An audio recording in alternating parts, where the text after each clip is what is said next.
Okay, now do I have sound now? No, it wasn't. It was not the sound. Do I have sound now? No audio still. Okay, now we have sound. Good. Okay, thank you, everyone. Thank you so much for being here with us. Gosh, we appreciate each one of you. Thank you for those of us that are here now who will join us and those who will see us on a delayed broadcast basis. We appreciate you being here. We really do. It's a pleasure to have you with us, and we appreciate all of you that are with us today. Thank you so very much. I want to apologize maybe a little bit to start off with tonight, because I went on a rant yesterday on the Freedom Revolution Network, and I went on a rant over on YouTube. And for those of you that know me, know that I usually don't go off on rants. Last night I did, both here and on the other show later after I got off. By the way, we will be going over to YouTube as soon as we finish this broadcast tonight, because there are people that don't see us here. And at least until this coronavirus thing gets any better, we're going to go over to YouTube as well after this program is finished. We probably will also be doing at least occasional updates on YouTube after this coronavirus is finished, because we have some earthquakes that we're concerned about. As you can well imagine, that is one of the biggest reasons we first came on YouTube as well as Freedom Revolution Network, to tell you, advise you what was going on with the earthquakes and all the other natural man-made disasters that have happened. And we will continue to do that for as long as it takes. By the way, folks, I told you last night over on YouTube, and I'll say this again once I get to YouTube, I have had 5,048 YouTube subscribers for over a month. Again, I have 5,048 YouTube subscribers today. But yesterday, YouTube was advising me that they had, the number of subscribers had dropped by 28 people over the last 28 days, meaning I've lost one person a day for the past 28 days. Well, now they're telling me that I've lost 14 people over the last 28 days, which means I've gotten more subscribers, but yet the numbers are not there. Why? Because YouTube is unsubscribing people again, still. They're still unsubscribing. No matter how many people join as a subscriber on our YouTube channel, they take us down. So those of you that are on YouTube, please check your subscriptions. Please check your notifications. Ring that bell. Put all notifications on there. That way you know when we're on the air live. Okay?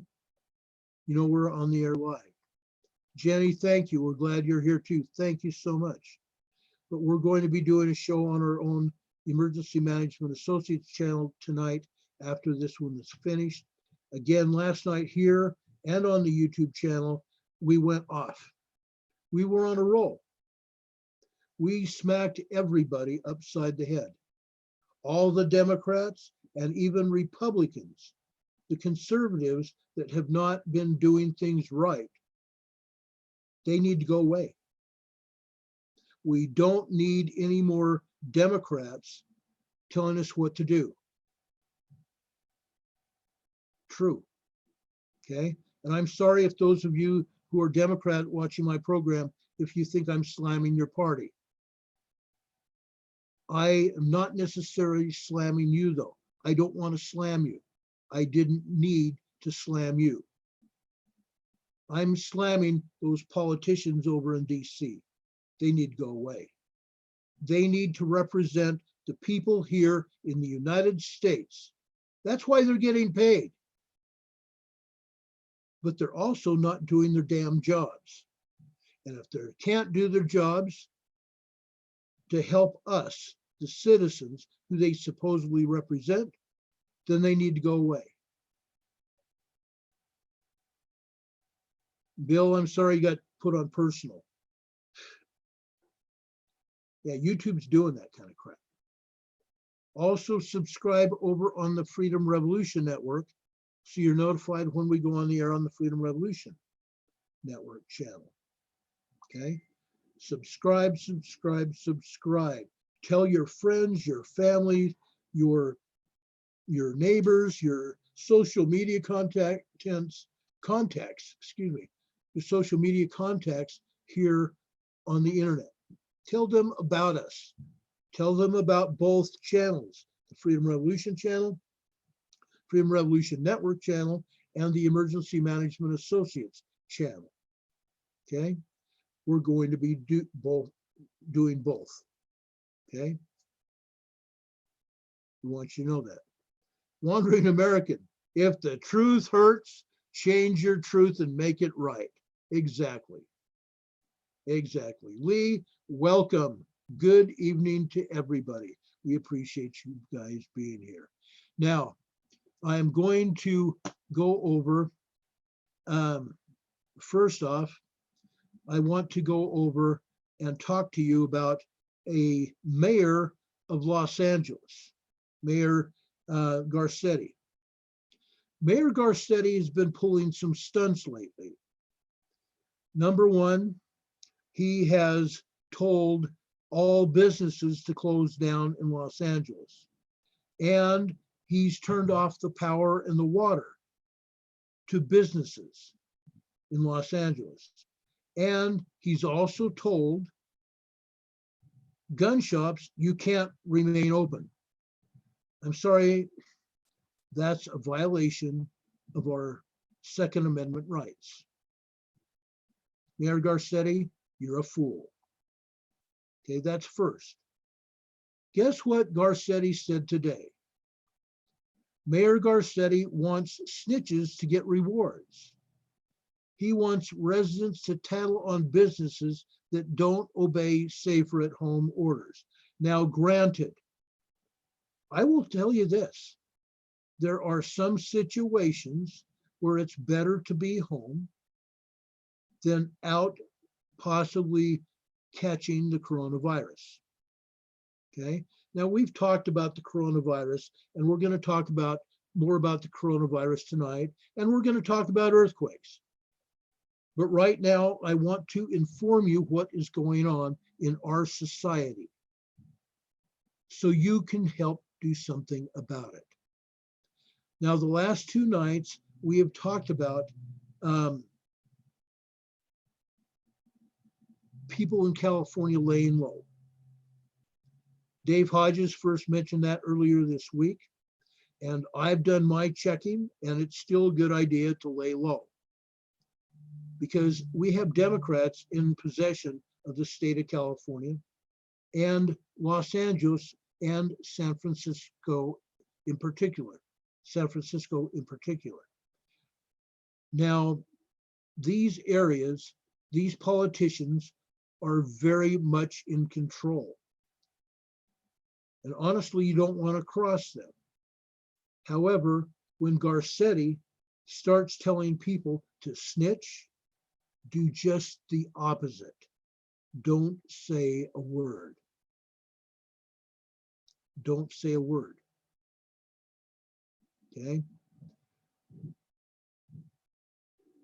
Garcetti and the sheriff of Los Angeles County are wanting to get warrants for the arrest of anybody still doing business in the state of California, particularly Los Angeles. They want to shut it down. And I understand there's a safer at home order. I totally get that. But quite honestly, it's not up to you and I to play snitch for Governor Garcetti or Mayor Garcetti or Governor Newsom. It's none of their damn business. Okay? Excuse my French. It's none of their damn business. okay? Don't watch the fake news. Ditch the fake news, okay? The fake news is anybody that says to have neighbors snitch and call the city of LA and say, oh, my neighbor's working. It's none of the city's damn business. Let them find out. They have police patrolling up and down the streets. And yes, I understand that they're looking for crime. Mayor Garcetti, if you or your people happen to be watching this, let your police go out and see who's open and who's not, and why they're open. Let them do it. Don't have your citizens put themselves in a position where they're going to get hurt by snitching. Okay? And you know the old expression about snitches. Well, in this case, snitches get rewards. Or Smiling Garcetti said at a Tuesday media briefing 3 days ago. We want to thank you for turning folks in and making sure we're all safe. The mayor told residents, if you've observed continued violations of the safer at home rules, the order, please continue to let us know. After which he pointed out to a Los Angeles City website where violations can be reported. It isn't clear what the rewards entail. There's no reference to rewards on the violations website. But Garcetti said people that snitch will be rewarded. We don't want people that snitch to get negative rewards. Garcetti said business ambassadors had visited 540 non-compliant businesses as of Tuesday afternoon. 144 of them were visited by LA police to ensure compliance with the order. 4 businesses have been referred to the city attorney's office for misdemeanor filings, misdemeanor criminal cases to be filed. Last month, Garcetti announced the formation of the Safer at Home Business Ambassadors Program, which deploys city workers and volunteers with the mayor's crisis response team to businesses that appear to be out of compliance with the emergency order, with the goal of securing voluntary compliance. If voluntary compliance is not achieved, the ambassadors will share information with the city attorney and the LAPD for follow-up. Anything else? Calling non-essential businesses that don't voluntarily shut their doors irresponsible and selfish, Garcetti last week added that they'll wind up facing misdemeanor charges. And the Department of Water and Power will step in and shut off their water and power. You know who you are? You need to stop it. This is your chance to step up and shut it down. Because if you don't, we will shut you down. That's Garcetti's threat. If you don't shut down, we will shut you down.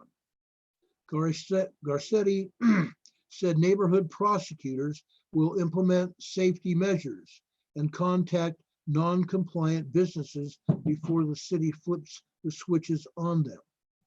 This is according to KTLA News TV.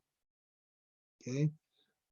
The easiest way to avoid a visit is to follow the rules, the mayor added, according to the KTLA.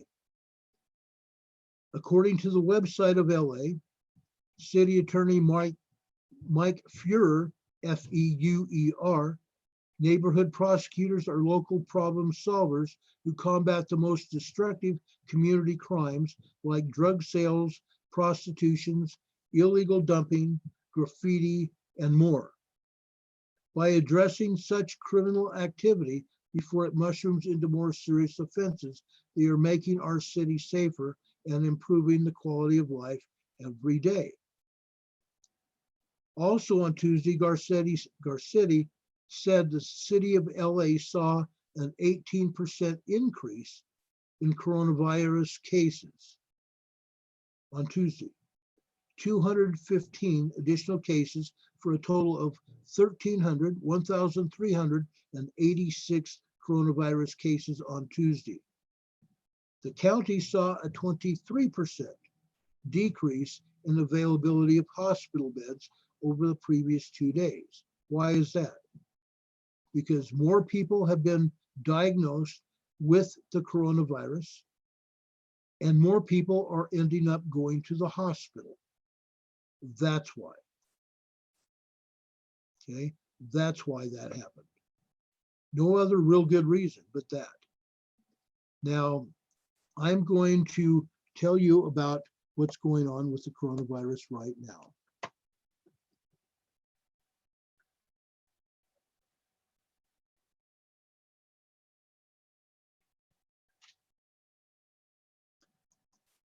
All right, this is what's happening. Right now, around the world, we have 1,097,810 current coronavirus cases, almost 1,100,000 cases. Deaths, we've had 59,140. The number of people that have recovered from having the virus is 228,405. Okay, so look at the number of coronavirus cases that we have, 1,097,810, and a total of 228, a little over 250,000 have recovered. We have 770,826 cases of people that have mild cases of the virus.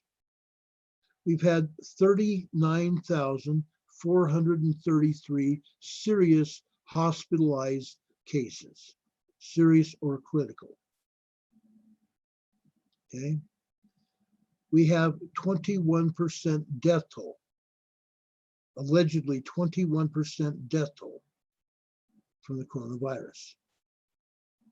Looking at 1 million compared to 59,000, that's a lot less. That's a lot less than 21%. But that's what they're telling us. Okay? That's what they're telling us. Maybe that's 21% out of a total of 287,545 total closed cases. In other words, people that have recovered and people that have died. Maybe that's what they're telling us. Okay? But quite honestly, it sounds a little fishy. It sounds a little fishy. The cases, in fact, let me bring you in on this.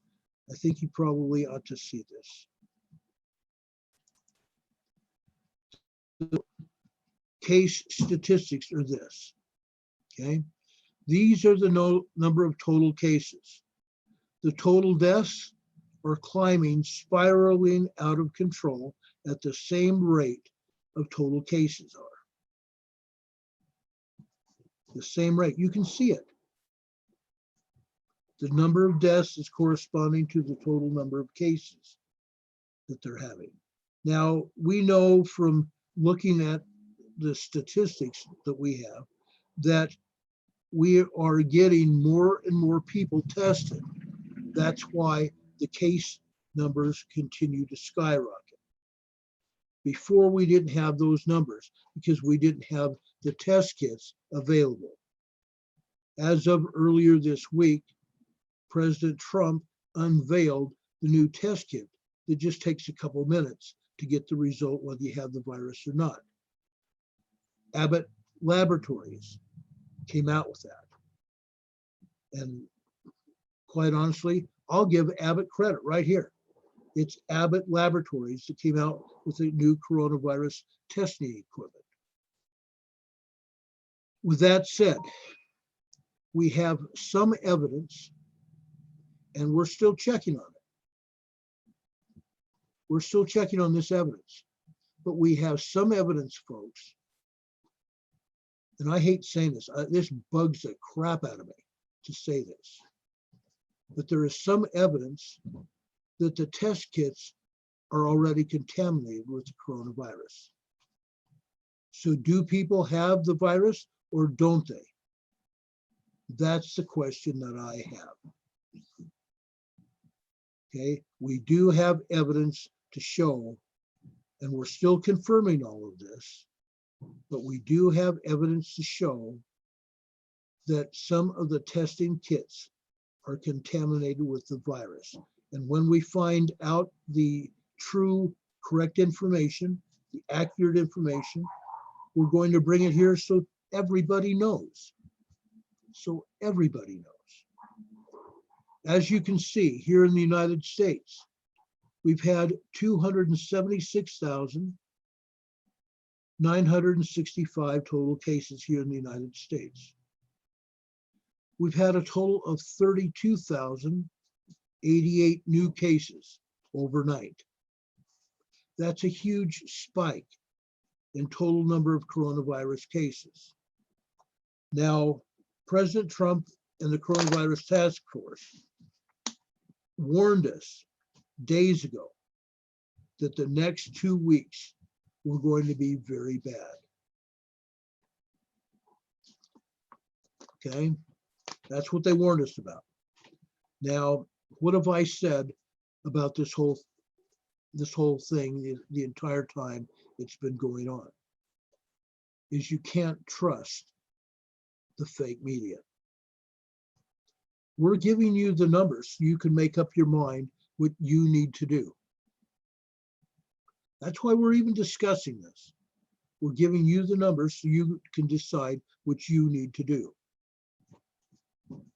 Total deaths so far in the United States is 7,391, an increase in the United States of 1,320 cases overnight since yesterday. That's a lot. That's huge. That's huge. Okay. Right now, we have 5,787 people in critical condition. 5,787 people in critical condition. And you can see some of the other numbers. Okay, and we're going to talk about China in just a minute. First off, let's take a look at some of the states here in the United States.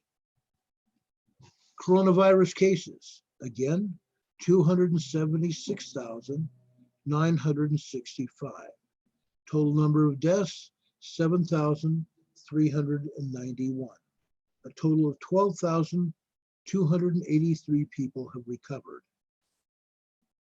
Okay, what does that tell us about the number of people, the number of cases? If this many people recovered, how many current cases, active cases do we have? Okay, a few minutes ago, we had some.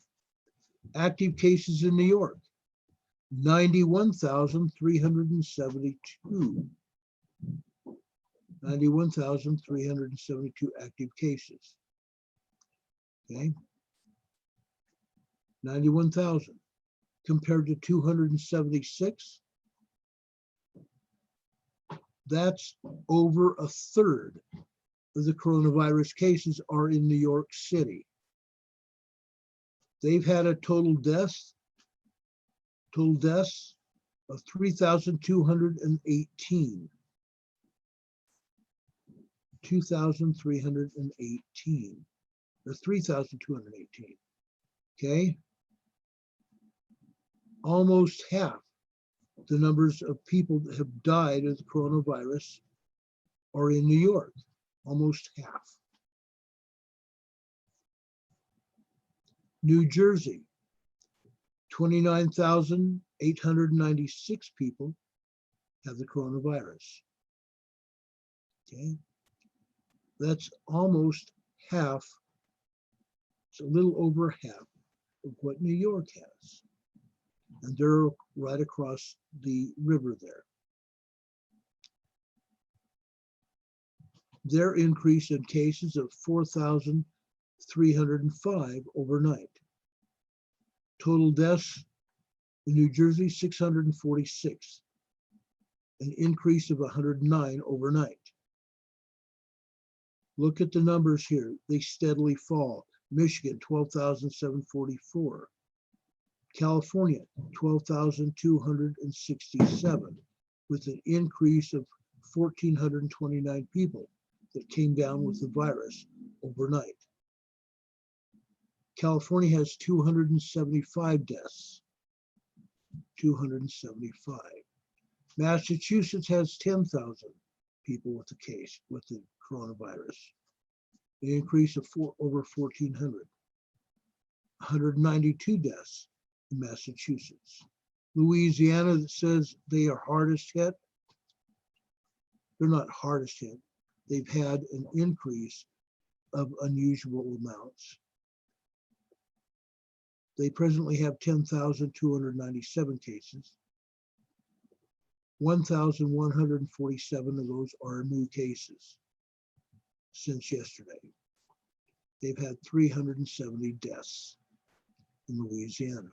And they're cracking down, folks. Louisiana is really cracking down. Okay, let's go over to Utah, where I live. You can go over to this website and look at your own state or find other statistics here. It's worldometers.info/coronavirus/country/US/. Utah has 1,246 cases, 1,246 cases of the coronavirus. 172 people have come down with the virus overnight. That's a lot.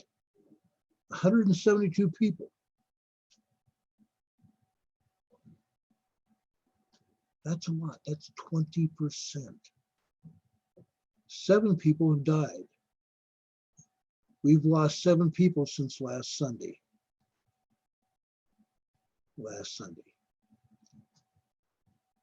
Okay.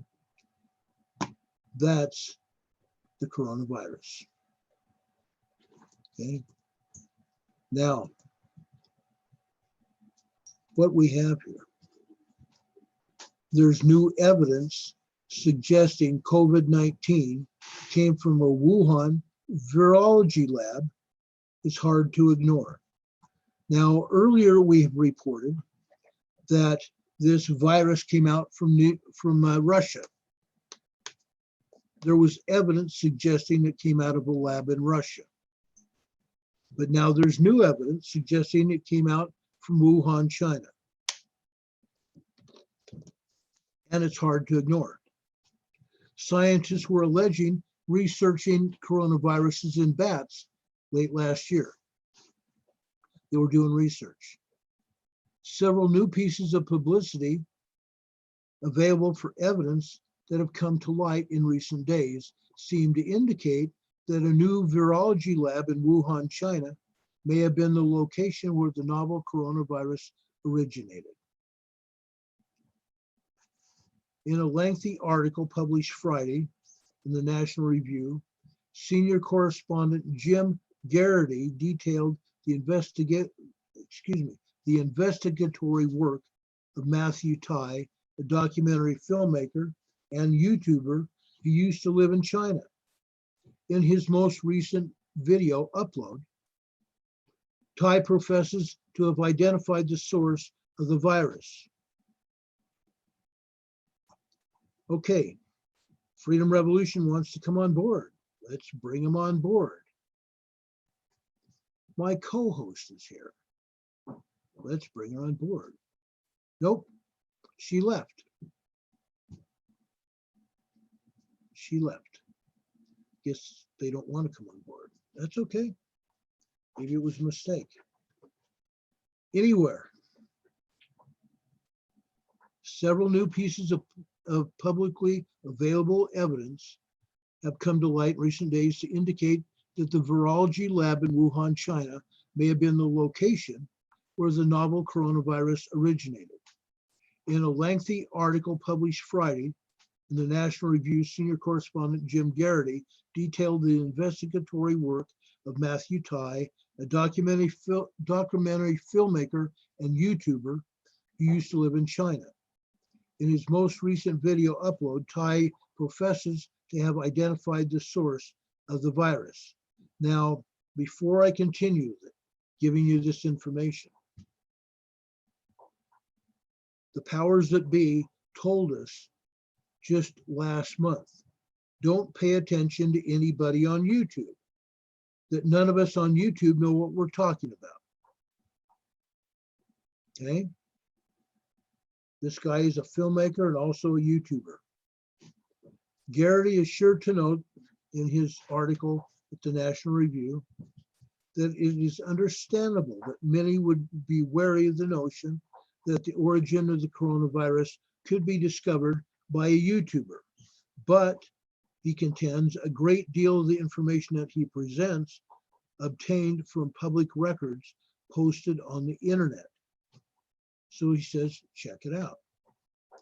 Two examples of this are all too coincidental job postings posted late last year by the Wuhan Institute of Virology. Suspicious job postings, okay?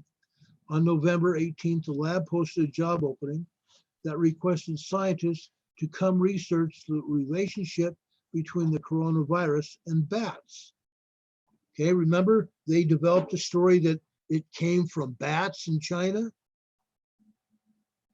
Okay, was this a overactive researcher from China, from the government of China, that wanted to blame it on bats to cover up what was really going on?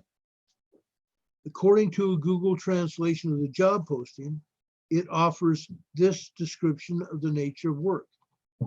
Taking bats as a research object, I will answer the molecular mechanism that can coexist with Ebola, SARS, associated with the coronavirus for a long time without disease, and its relationship with flight and longevity. Virology, immunology, and cell biology, and multiple omics are used to compare the difference between humans and other mammals. Then, just over a month later, on December 24th, the lab posted another job opening, this time noting long-term research on the pathogenic biology of bats carrying important viruses had confirmed the origin of bats of major new human and livestock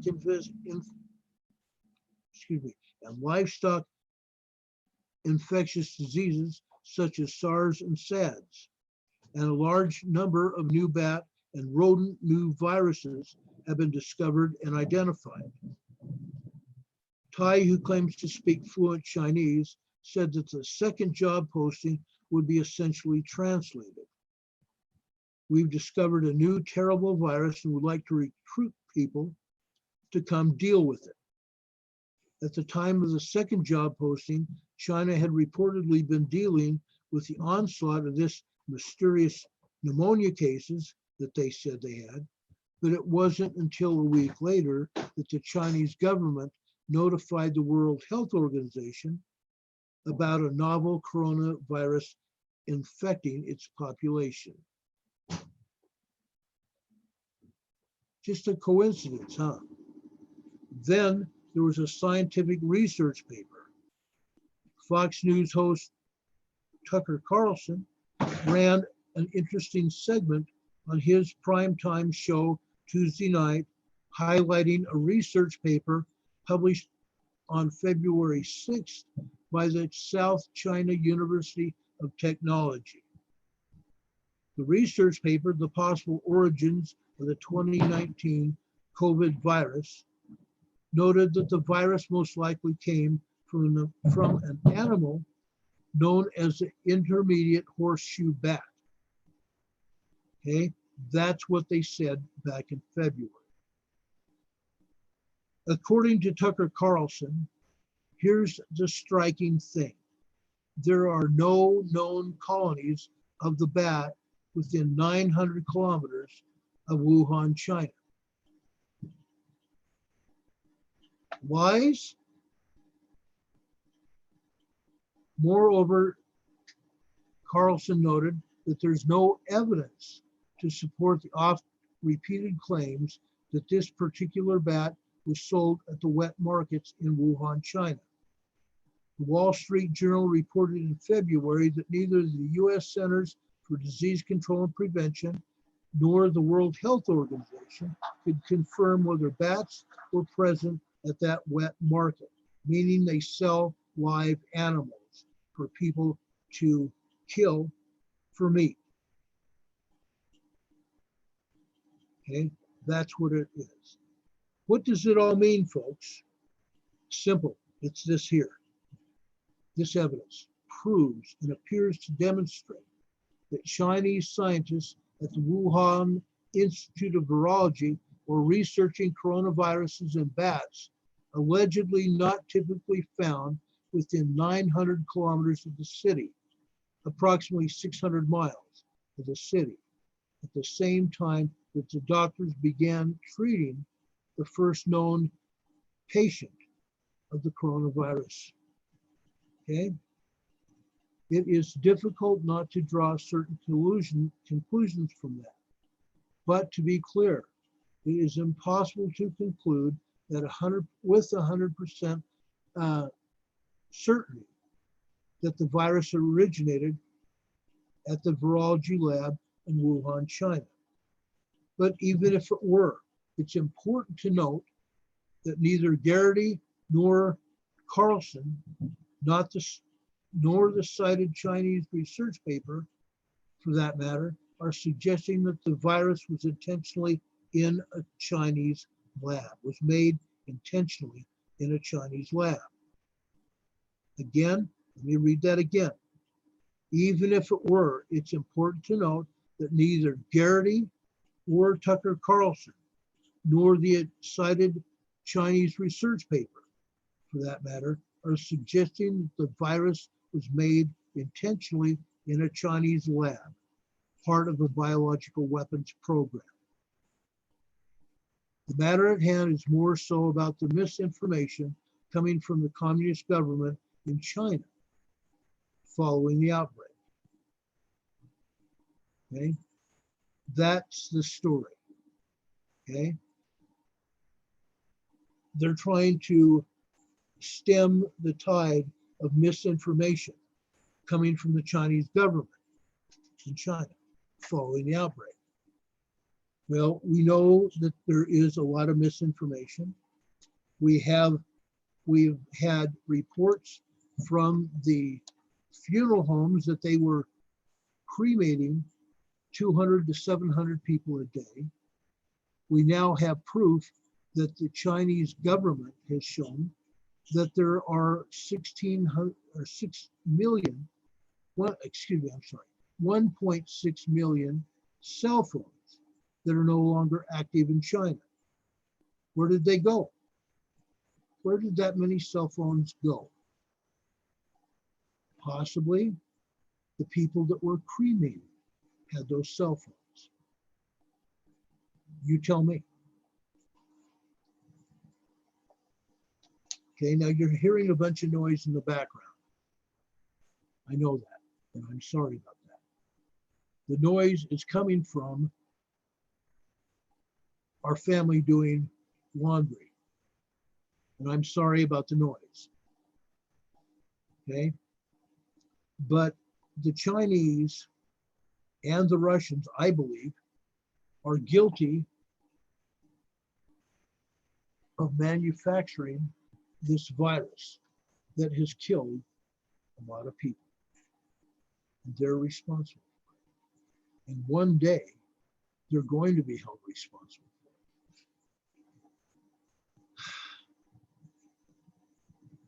it. Now, you report, it's here in the chat room, says the doctor's name is Dr. Shi Zhengli, she's a doctor that studied at UNC and learned how to add um, viruses to another virus.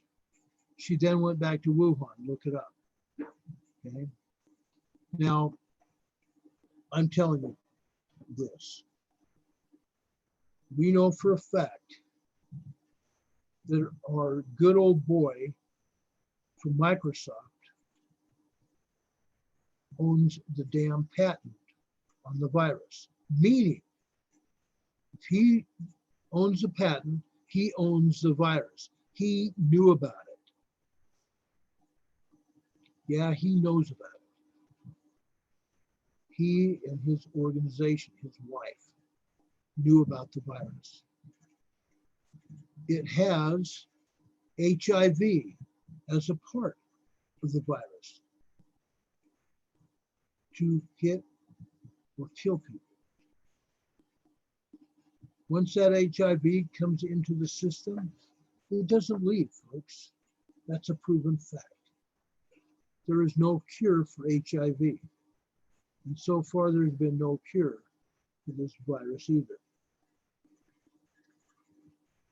No one can tell us that there's a cure. Now that dipstick from over at Microsoft, and you guys know who we're talking about. You guys know it. He's been telling us all, telling everybody, oh, get a digital vaccine so we can follow you and we can track who has been vaccinated for the virus. It's called the 666. Yeah, they want to track us. Yeah, Bill Gates. And Bruce, yeah, he probably has a vaccination too. He's been telling everybody, get vaccinated with this digital virus so we can track you. So you won't be able to buy or sell anything unless you've got this digital ID in your body. To hell with it. Lisa, yes, it is horrifying. I'll be the first one to tell you. It's horrifying and it shouldn't be done. Bill Gates should be arrested along with everybody else that I talked about yesterday over on YouTube yesterday. They all should be arrested. Every dead gum last one of them. And if you want me to come up with the 40 names of people, I've got it. I've got them all written down. Every one of these people should be arrested for treason, taken to Gitmo, locked up, tried, and if convicted, they ought to have a public hanging in the Washington Mall with the media watching and recording and showing to everyone in the United States what happens to traitors to this country. The deep state, the New World Order, George Soros among them. They should all be hung for charges of treason. George Soros is also helping pay for the damn operation. He's helping bring people from Central America to the United States, paying them. That's just one more thing that he's done, among everything else that he has done. He should be hung for what he has done. Okay.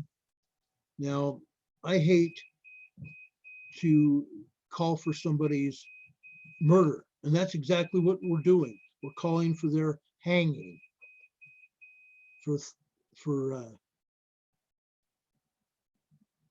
launching this bio disease. It's a bioweapon that has happened. And negotiator, you're right. The entire Bill Gates, his wife, his entire foundation, his entire crew should be arrested for treason, sent to Gitmo for trial, and not allowed out of Gitmo. They ought to have closed circuit TV proceedings. And if these people are found guilty, they should be immediately hung. End of discussion. Yes, justifiable homicide. It's in the Bible.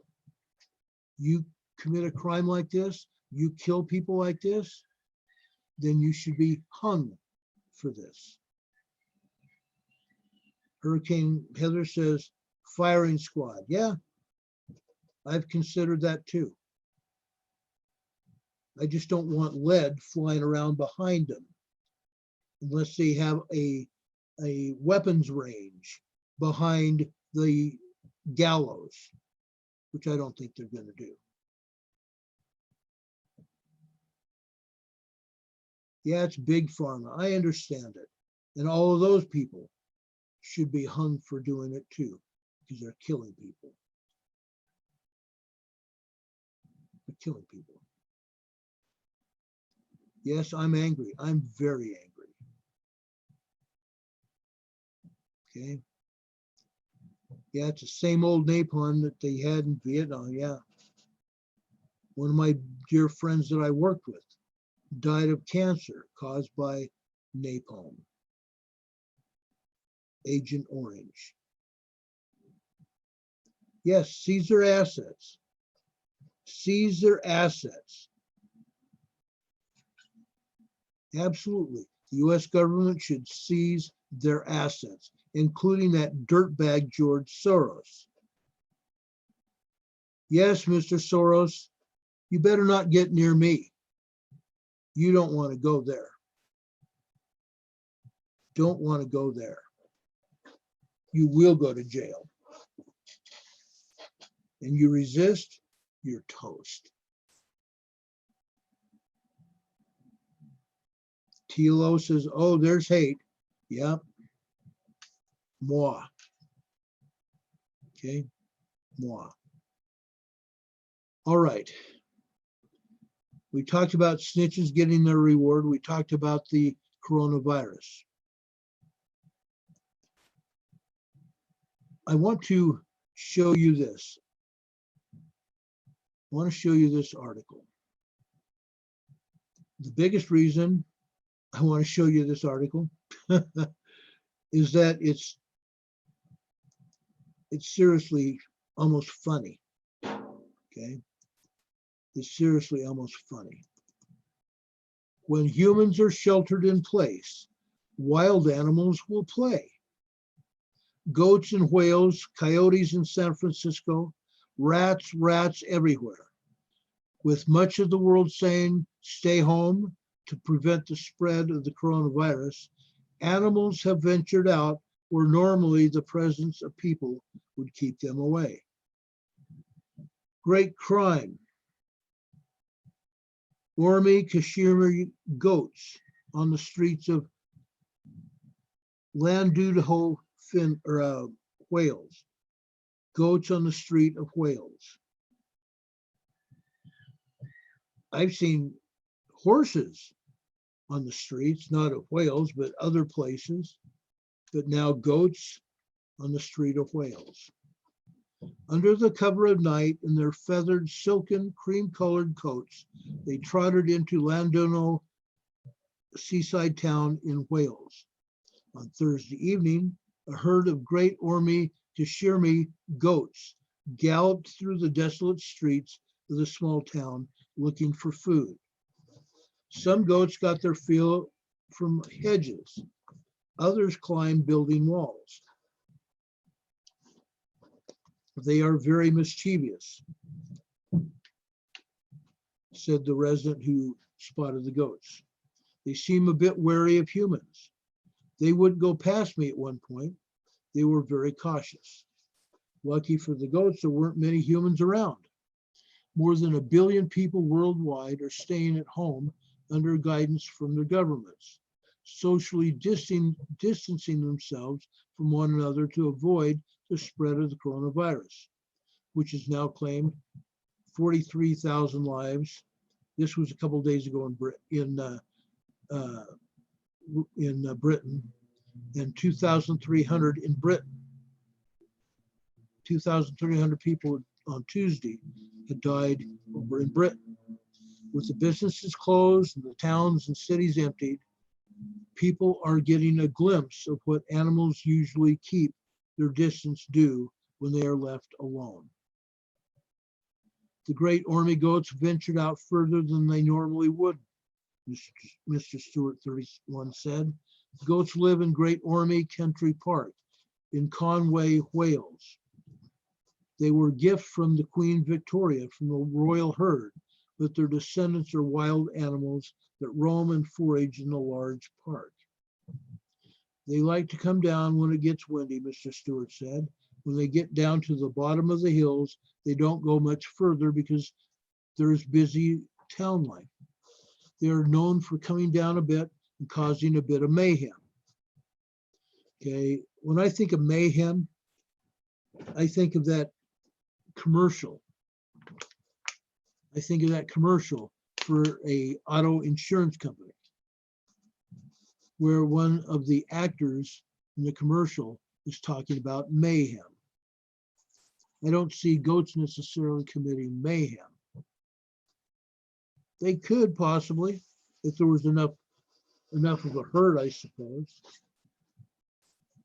But with the country under lockdown because of the coronavirus, the goats saw an opportunity to get a whiff of their neighboring town and hopped right to it.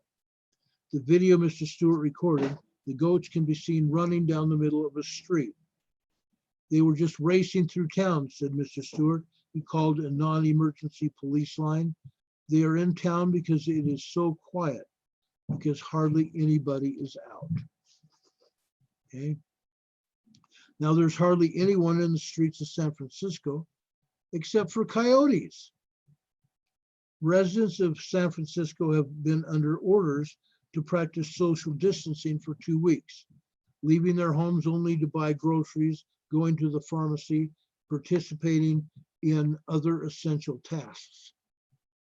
The streets have been left to the coyotes, which seem to be venturing farther out into the city because there are so few cars. This is according to Deb Campbell, a spokesman for the San Francisco Animal Care and Control. We had a lot more reported sightings of them in the streets. They're probably wondering where everyone went. Social distancing has not increased animal populations, but it does seem to have changed their behavior in seeking new food sources. What we are also seeing is that they are looking for food in places they had not been looking before because they were scared. The part of the equation that is missing right now is people. People are sequestered, and so these animals have become opportunistic and going about their own business, which is what they did before we humans got involved. The moment of desperation for rodents can become an opportunity for communities trying to control the pet population. Since rats are more likely lured by traps and baits, Dr. Fredericks told people. Dr. Rangel said her team, they're looking at taking advantage of that information. We're never going to have this chance again when most of the restaurants and the buildings are temporarily closed. New York City is known for its large population of already brazen rats. The rats have been coming out of the sewers and the old train tunnels and everything else, including notorious pizza rat. There's not been a change in behavior from pests in the city, according to Katie Hansen, the spokeswoman for the Animal Care Centers of New York City. People are not outside leaving food and trash around, so it's not attracting them, she said. But there is a possibility with the absence of people and their trash, New York rats will become even more brazen in their search for food. And as a game of macabre did in Lopburi, Thailand last month, the macabres are usually fed by tourists who visit the ancient city. But with 85% drop in tourism, the monkeys were more aggressive in their search for food. Okay, that's what we're talking about is monkeys. Humans can easily forget that the cities and towns they call home and frequently visit are home to wild animals, like the great goats. There's not much we can do, Mr. Stewart said, of getting the goats to go home. There is no sort of truck that we can put them in to get them back to where they came from. They go back on their own free will when they get bored. Okay, that's a little humor injected into the reality of being in a coronavirus society or a society that has been overwhelmed by the coronavirus, and politicians taking advantage of that. Now, those of you know where I stand on that. You know where I stand. I believe that there's some truth to the coronavirus. I agree. However, I also understand that there is truth in almost all things, and that I believe that this coronavirus was set upon us for the New World Order to take us over. And that gradually as they get more and more control of the population. And right now I've been told that there's 16 towns and not 16 towns, 16 states here in the United States that have not come under direct orders to stay home. 16 states have not gone along with it. There's people exercising their lives.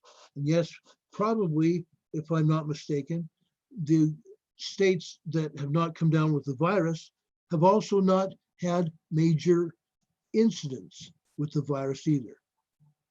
If they've had some contact, it's been minor.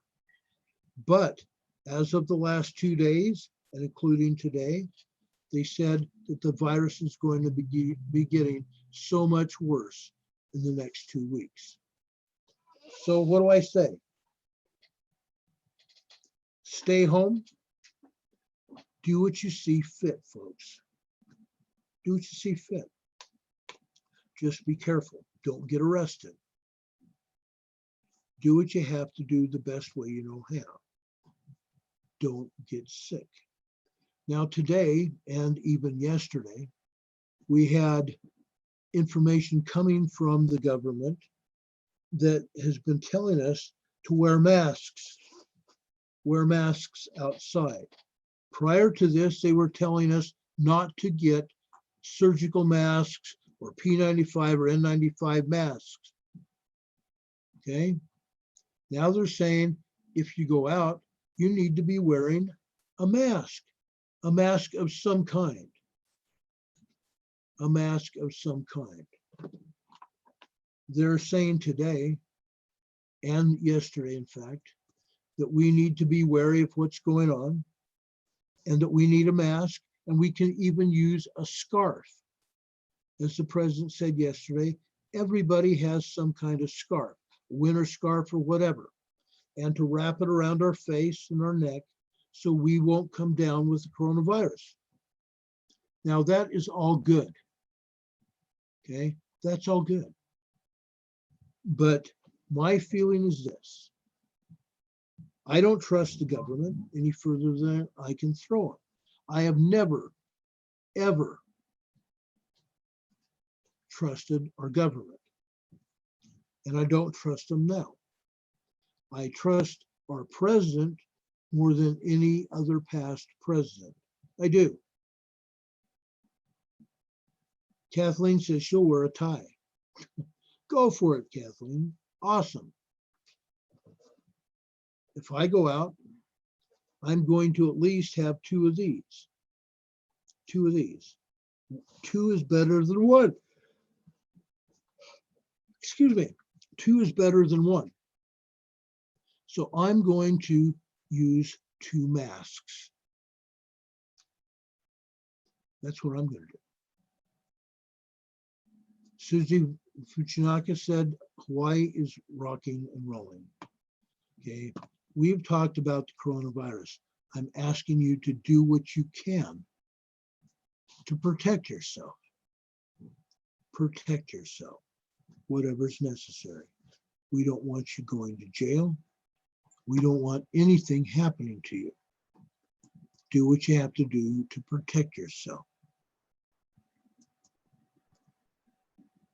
There's a time coming when we will be protecting ourselves and our families, even a lot more than we might be doing right now. Okay. We have had earthquakes all over the world. Right now, it's showing 79 earthquakes on this map. 79 earthquakes throughout the world. Now, we are going to show you what other earthquakes have hit. First off, down here in the South Sandwich Islands, we had an earthquake 22 minutes after 5 p.m. Mountain Daylight Time today. This earthquake hit at 5:22 p.m. Mountain Daylight Time. It's a 5.4 magnitude earthquake. 5.4 magnitude earthquake. As you can see, USGS is reporting these earthquakes in China. Excuse me, not China, in Chile. These earthquakes in Chile. Now, this is not a good representation of total earthquakes. It's happening though. A 4.9, 5.0 magnitude earthquake hit in central Chile, 63 kilometers west of Ovalle, Chile, today. Just north of there. A 4.8 moderate earthquake hit 102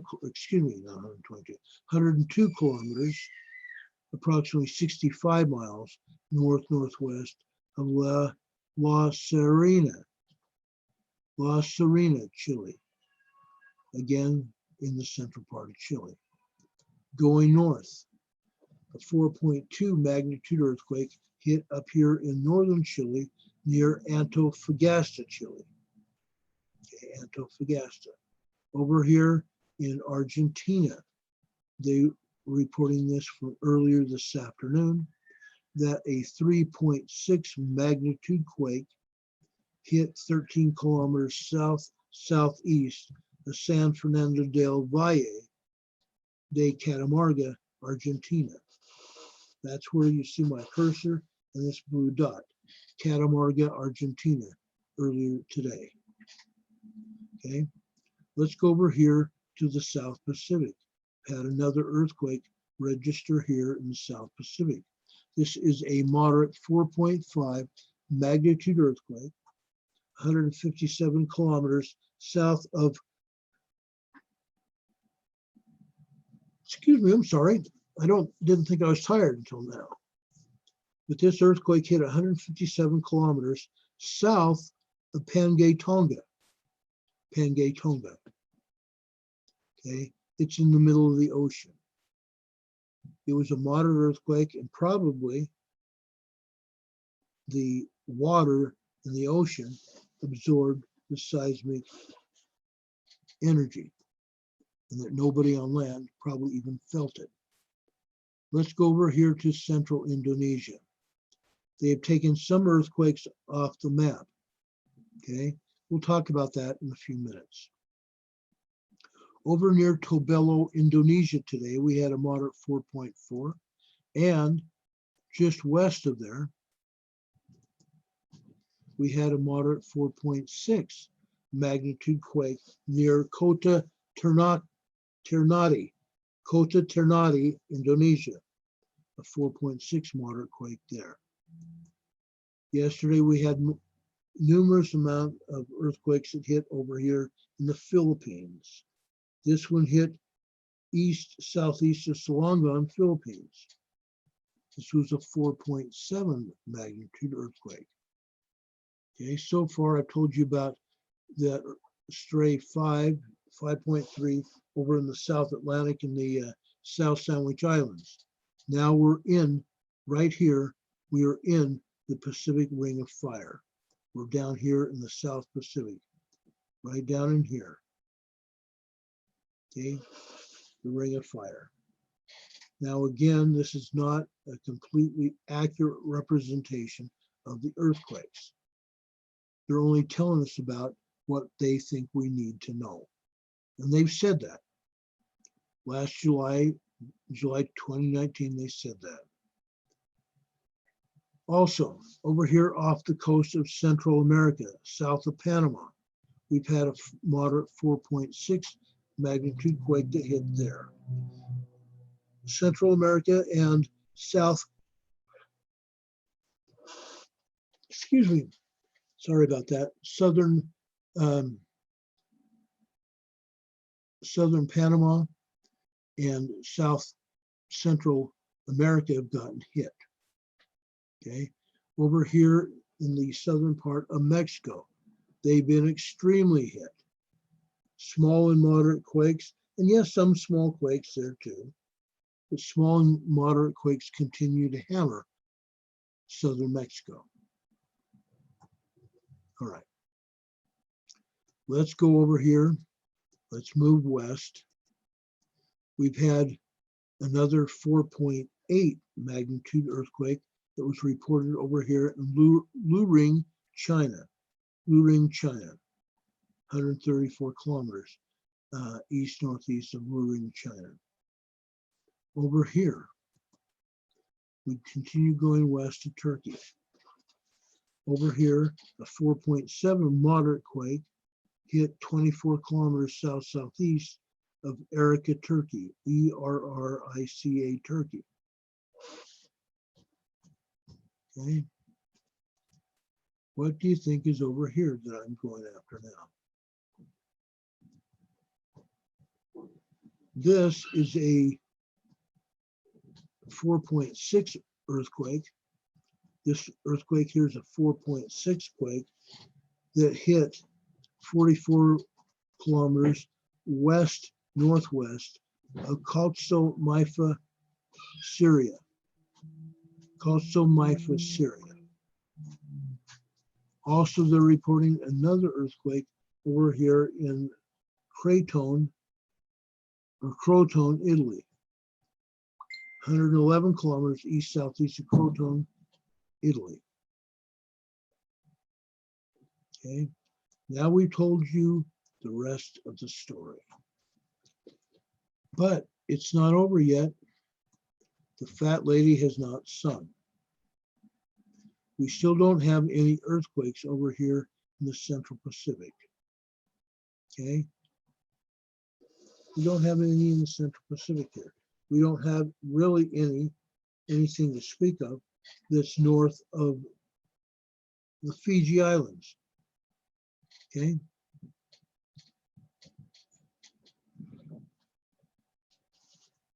There's nothing really there to report. Well, folks, let's go over to the EMSC, the European agency, and see what they tell us. I think you're going to be surprised. Maybe you're not going to be surprised. You've been with me along this long time period. If you'll excuse me for just a second while my EMSC map populates, I am going to go get another bottle of water. I should have gotten another bottle before I sat down here to use this show. So just excuse me for a couple minutes here while I go get that water. And try not to tip over my notebook and a few other things here. I'll be right back.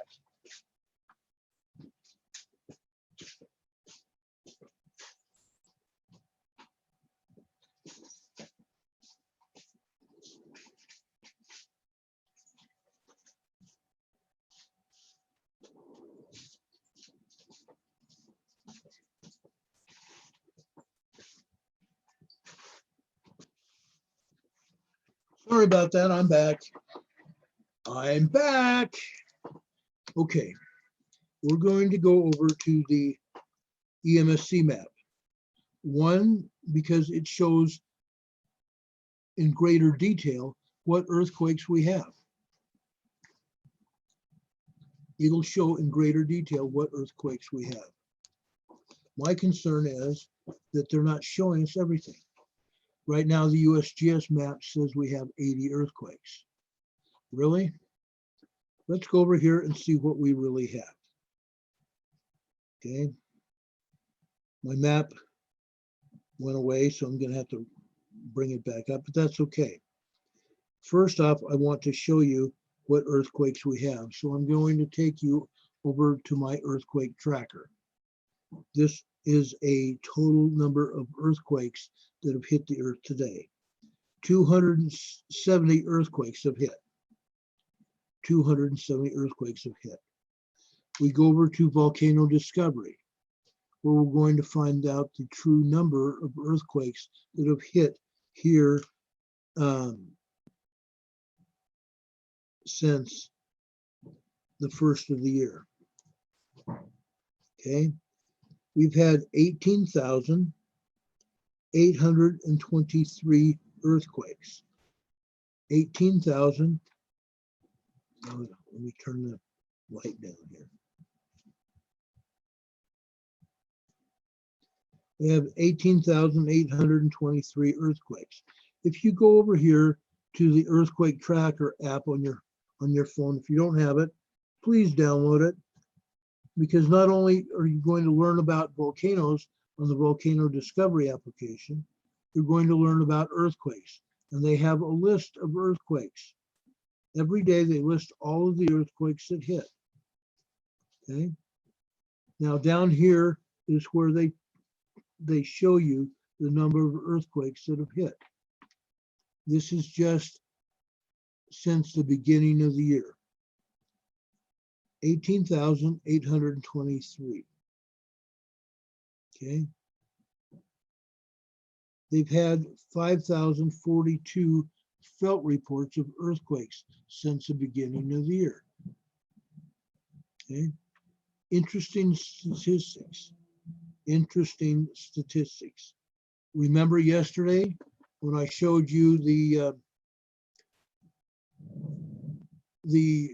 electrical turbines over in the geysers?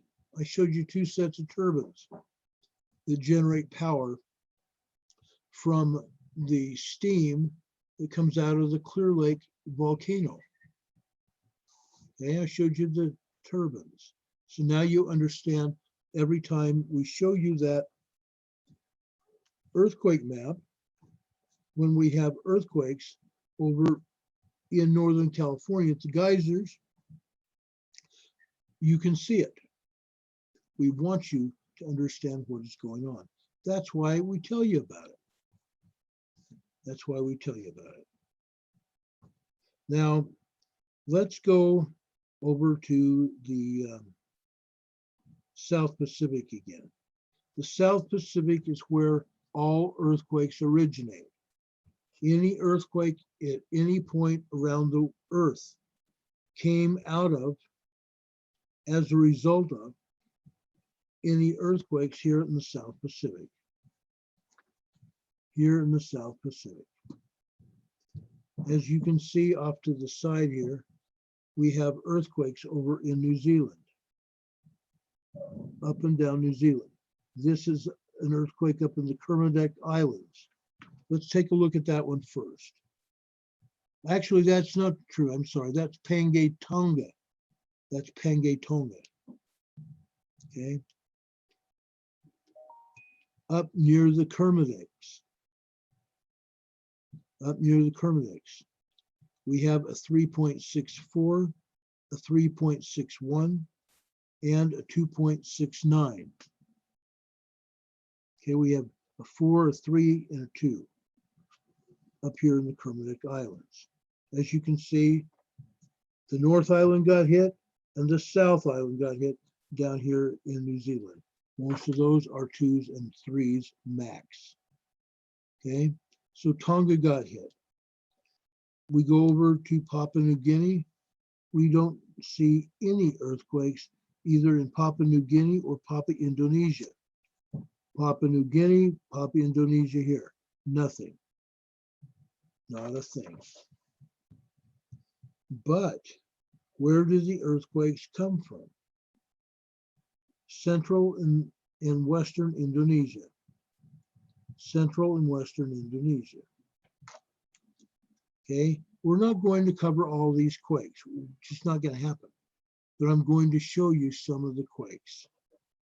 Here is a 3.9 in central Indonesia. The Seram Sea, 3.9 right here in the Seram Sea. Going north, we've got 3.2 activity, a 2.8,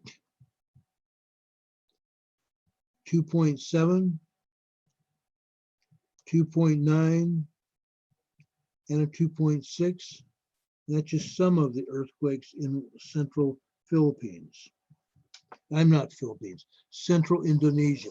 Now we're going, well, right before we go up to Philippines, let's go over here to Java. South of Java had 2 earthquakes today, a 4.1.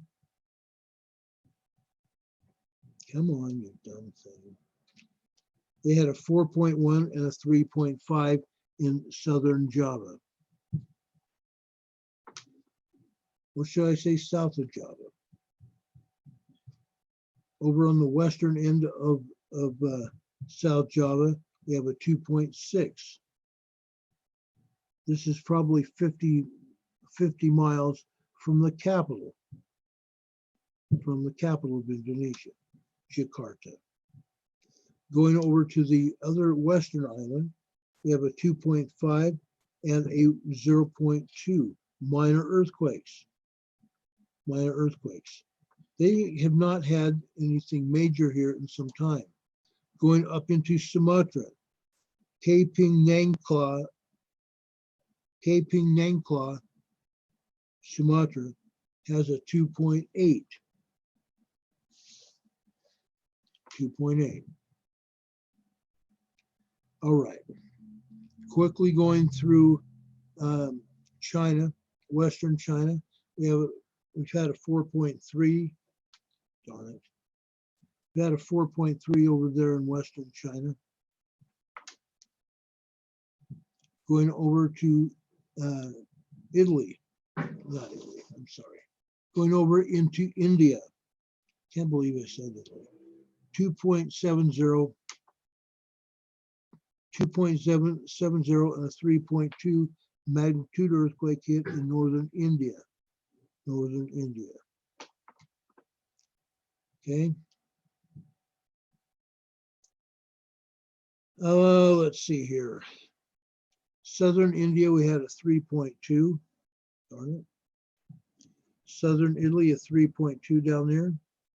Up in northern Italy, north central Italy, we have a 3.9. 3.9 in India.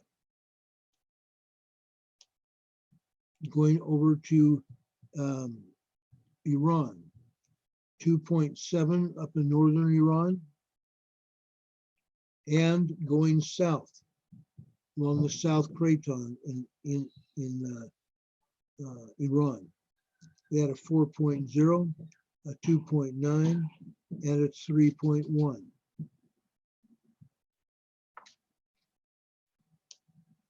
Okay, for the most part, it's quiet there right now.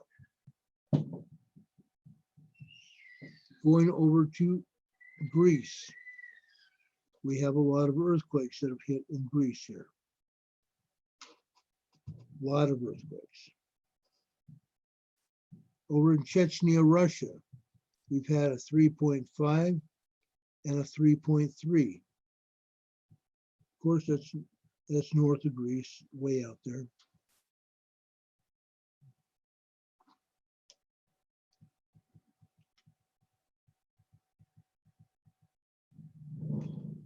Western, actually, I'm sorry, we misquoted that. It was in Western Turkey, Eastern Turkey. Eastern Turkey had a good sized swarm of earthquakes, Eastern Turkey. Okay, going over to Western Turkey. We've had 3.1 activity, 2.0, and 3.6, Western Turkey. Now here's where it gets tricky. Here's where it really gets tricky.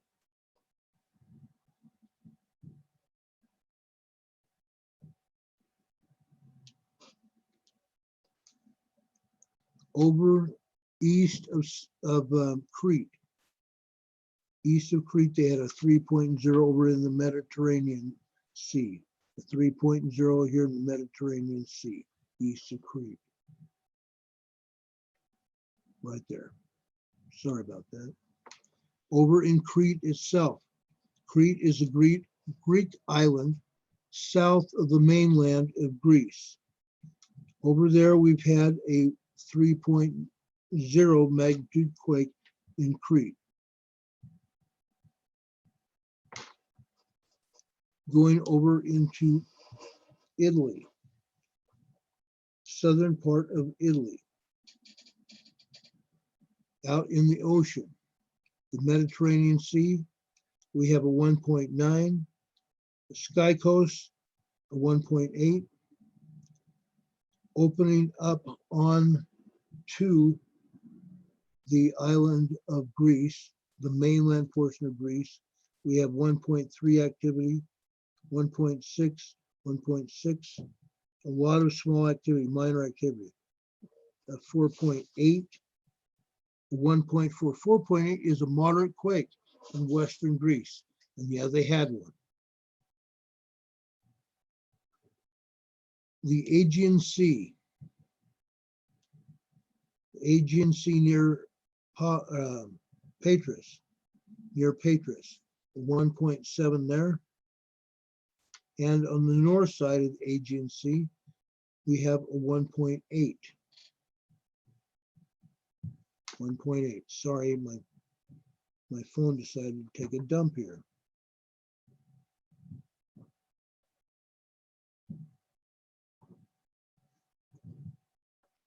And they just took my map down. Doggone them.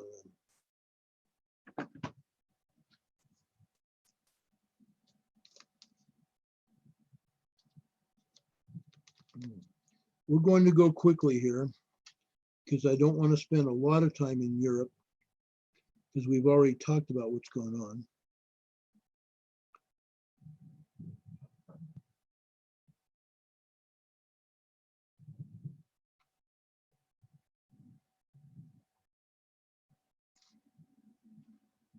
I'm going to bring up the EMSC map again.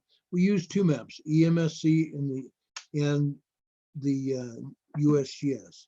USGS we usually use for local quakes, but 9 times out of 10, even for local quakes, it's unreliable. They just don't have them.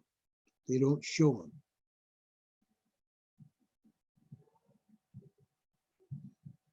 Okay.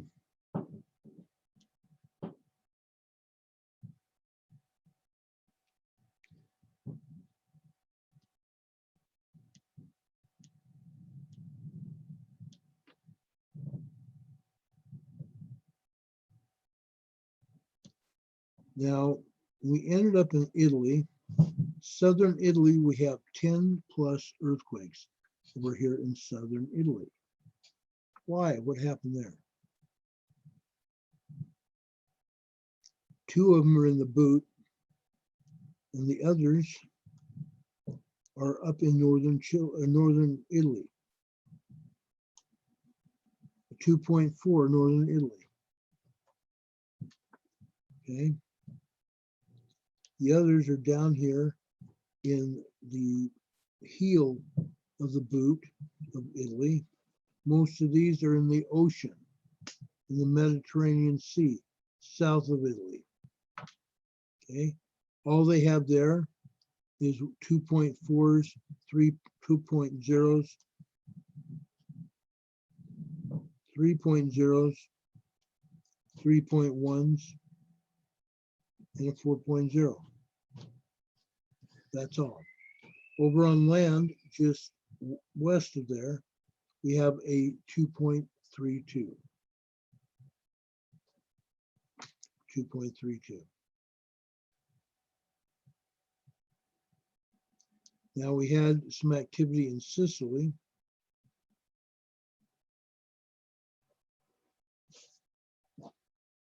This earthquake actually hit last night at 10:59 p.m. last night. Northern Italy or southern Italy right there in the heel. We have 3.1, 2.2, and a 3.3 down there in the heel of the boot. In the heel area. The heel area of Italy. Okay. Over in south central Italy, near Calabria, Calabria, Italy, let's put it that way. That's 2.0 on the north side of Sicily, north side of Sicily. All right, going up. Over along the coast of Italy, we have a town called Paglia, P-A-G-L-I-A, Paglia.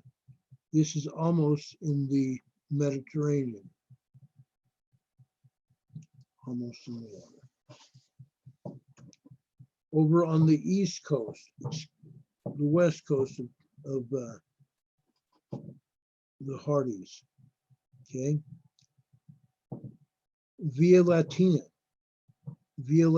Italy. This was a 2.5. 2.5 there. Northern Italy. Emilia Romagna, Italy. We had an earthquake. This was a 2.5.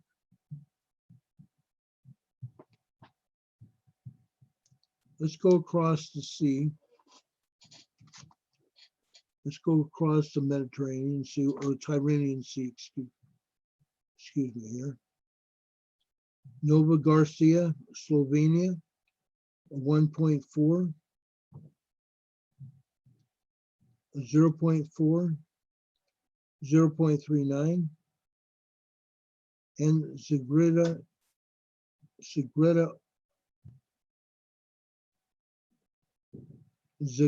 Kafilia, Croatia.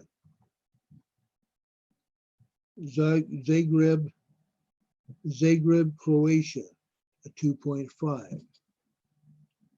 Croatia, 2.5. Going over to South France.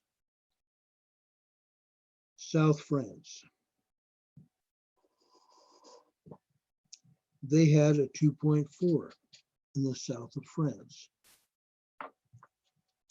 It's been a while since we reported earthquakes in France.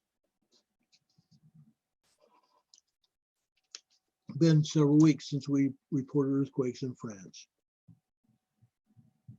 Today we had more earthquakes over in Spain.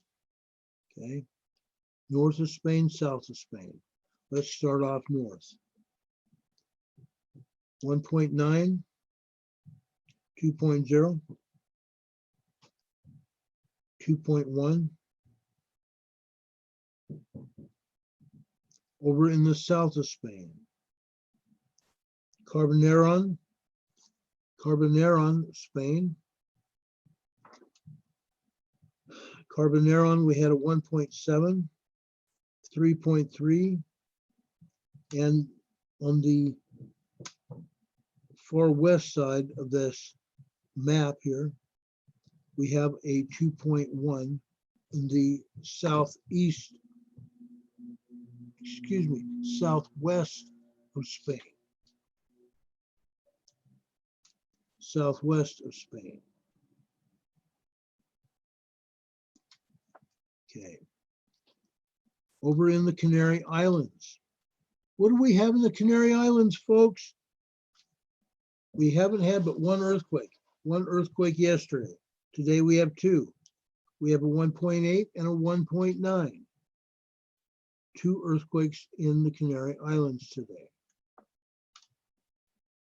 Okay, let's go over and talk about, let's go over and talk about Hawaii, and let's talk about Alaska after Hawaii. The United States, down in Pahala. Pahala continues to get hit by 1.8s, 1.9s, 1.6s, 2.03, 2.03 at Pahala. Okay, right now there's magma stirring over in Pahala. That's why we're having these earthquakes in Pahala. Okay, this earthquake match may be part of something bigger that's going to be happening soon up around Kilauea.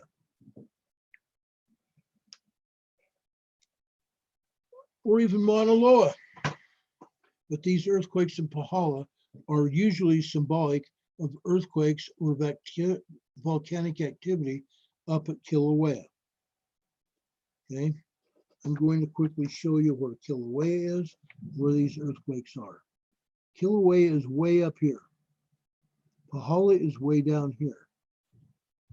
These earthquakes, the only thing they have in common with Hawaii, or excuse me, with Kilauea, is they're storing magma. Right now they're storing magma that's going to be used during an eruption at Kilauea volcano. Kilauea volcano. Now the only other earthquakes that we've seen are over by Mauna Loa. So let's take a look at that. On the western flank of Mauna Loa, we have 1.89,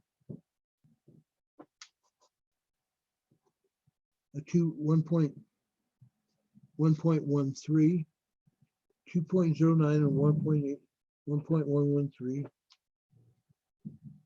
And on the south flank, the very south flank, 1.92. I'm sorry, 1.99. 1.99 near Mauna Loa, on the southern flanks of Mauna Loa. It's going, folks, it's gradually building up strength. It's gradually building up strength at Mauna Loa.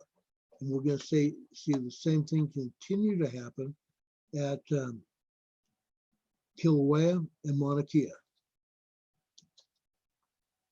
We thought it might happen before now, but it hasn't. Those people in Hawaii, I think, are very, very glad it didn't. Things could have been very bad in Hawaii if it did. Okay, like I said, we're seeing earthquakes all up and down through Alaska today. Through Alaska. In Alaska, let's first make a stop.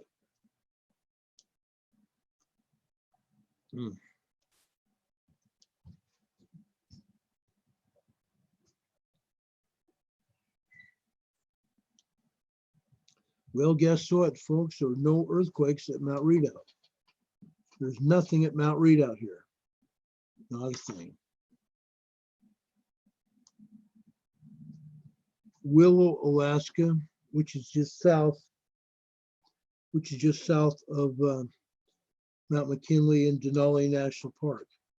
Willow, Alaska here was hit by only 0.9 today. Now there's swarms of earthquakes in the Cook Inlet here. There's swarms of earthquakes there. Usually they're just ones and twos, more ones than anything else.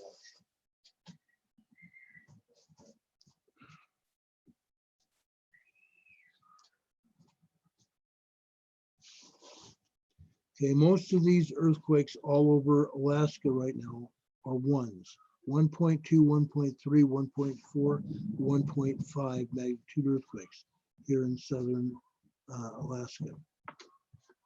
And no, they don't have beaches to go play at like California does. They have beaches,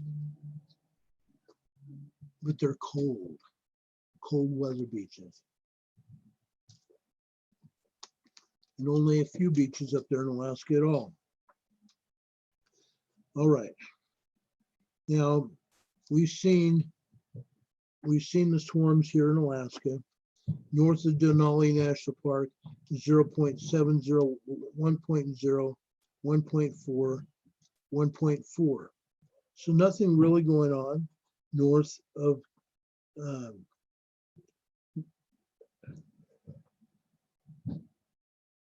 the park where McKinley is. Denali, very quiet, except north of there. North of there, we're seeing 0.7, 2.8. There's a 2.8 north of Denali. Going even north, we have complained in the past that we haven't seen a lot of earthquakes up in the northern reaches of Alaska. But today, over at the Arctic Circle, Anaktora Pass,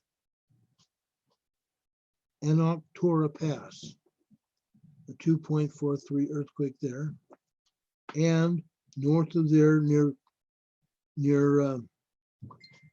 the Arctic Village here is 54 miles northwest of Arctic Village, Alaska.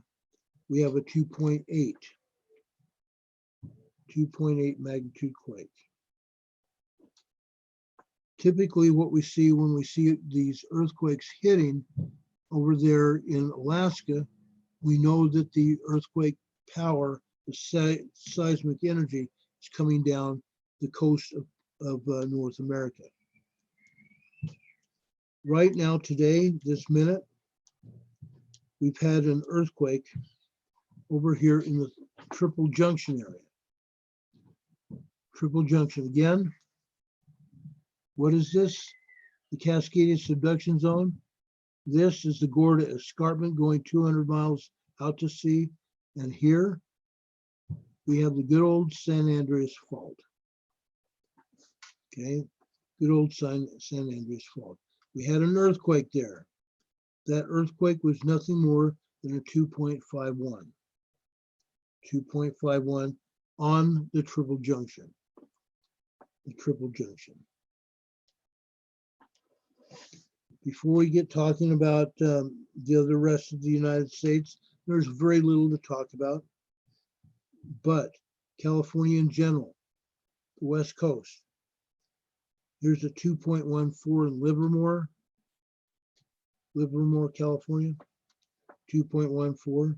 Going down the coast, Parkfield, California, earthquake capital of California, Parkfield, California, 2.28, 2.28 Parkfield. Notice it's right on the fault, right on the fault. All right. Goleta, California, going south. Goleta, California. Okay, let's go south some more, but more east. What do we have here? Mammoth Mountain. Yep, out in the middle of the desert, California. Love it out there. All right. Little Lake, California, 0.79. Cyril's Valley, 9.0. Sandrin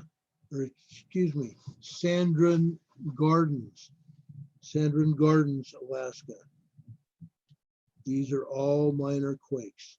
0.3, 0.97, 0.25, 2.45. Okay.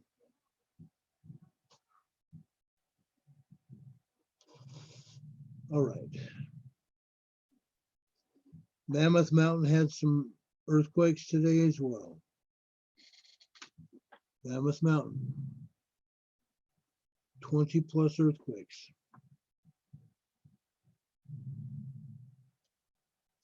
All right, Southern California. Southern California got battered around today. Typical forecasted for Southern California. Very few quakes, actually. Let's go to Riverside, Redlands, California. 0.98. Going south, Banning, 0.85. Let's go south some more.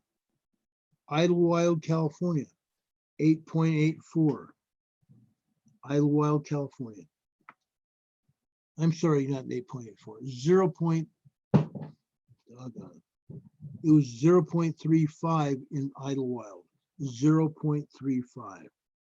I mistook that. Didn't read the number right. Okay, we're going to go down to San Diego County now. Palomar Observatory, 1.57 got hit. Palomar Observatory. Okay, going south. Lake Henshaw.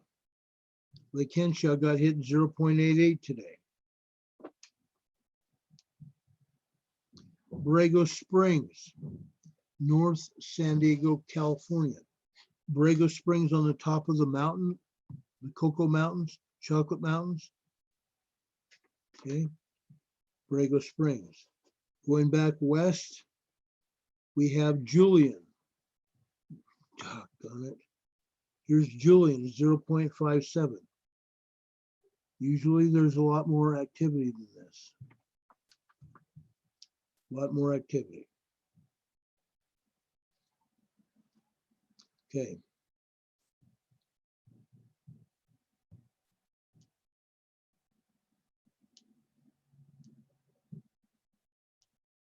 Okay, off the Oregon coast today. Off the Oregon coast, we had a 1.05. And we had a lot of other interesting earthquakes hit over here in Oregon and into Washington. Oregon had an earthquake. Lebanon, Oregon, 1.22. 1.22 in Lebanon. And that's not all, folks. There's more.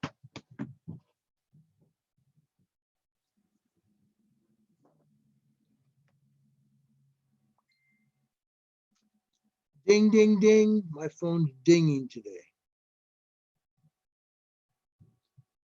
Okay. We've heard about the earthquakes that have been hit in Alaska. They're minor earthquakes. Minor earthquakes. Let's go south. Let's go south. See what we see. I'm sorry about this. I don't know why, but I put my phone down in front of me today and the phone just goes blank. Doesn't show me anything. Folks, this is up in the Mojave Desert by Little Lake, California. And what is it? The power plant there. The power plant. The Geysers power plant. Down in Little Lake, California, 0.55, 0.67. Yucca, California, 1.1. Then we go into San Diego County. We told you about Julian, or maybe we didn't. We had one 0.55 earthquake up in the mountains of Julian. Over in Julian itself is a 1.95. Okay, let's go over to the Salton Sea. The Salton Buttes. The Salton Buttes, folks, got hit at 1.80. The volcanoes got hit, 1.80, Salton Buttes. South of the Salton Sea, in Imperial, California, Imperial City, a 1.6. Still Imperial County, but 1.6. It's getting hit. And nothing in the Gulf of California. Gulf of California is spent. There's nothing going on down there. Okay. We had plenty of earthquake turmoil over here in Challis, Alaska.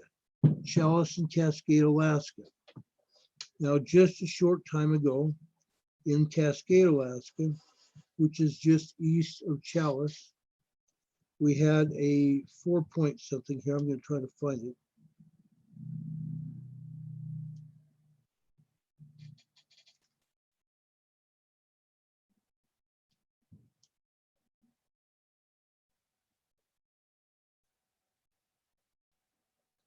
And then I will take my earthquakes back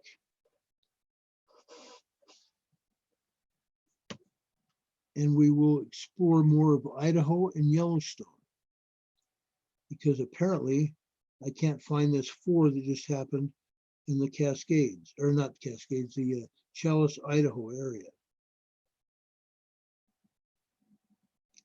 2.8, 3.5, 2.7, 3.39,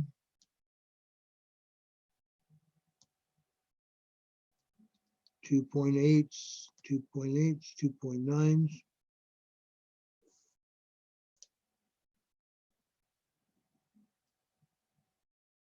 It doesn't show any large or even moderate earthquakes. It doesn't show it. I know there was one. There was at least 1 4 up there. Let's go over to the USGS map and take a look real quick.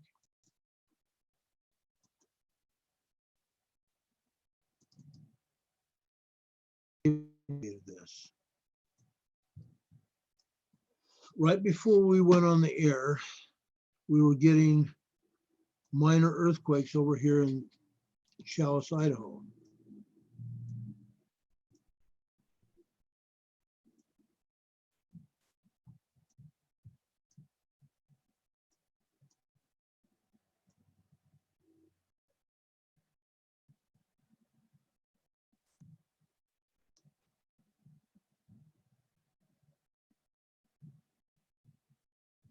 Doggone it, why is it doing this?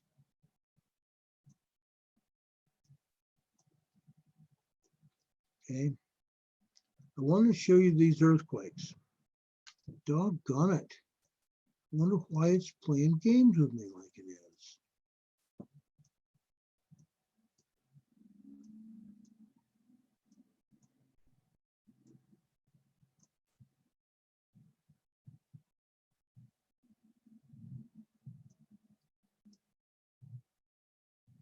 Okay.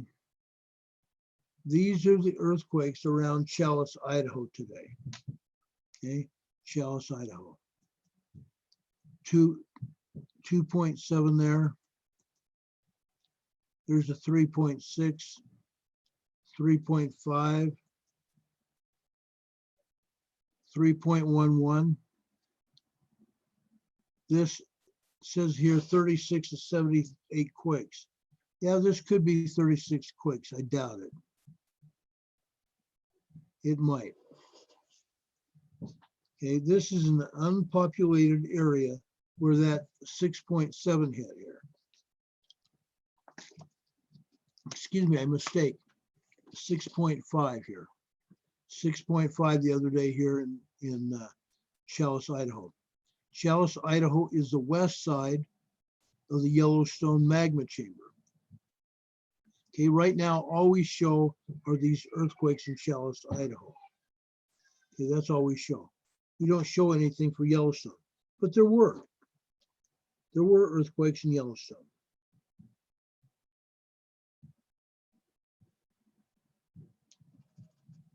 Okay. 20 plus earthquakes in Yellowstone, or excuse me, 20 plus earthquakes here in Challis, Idaho.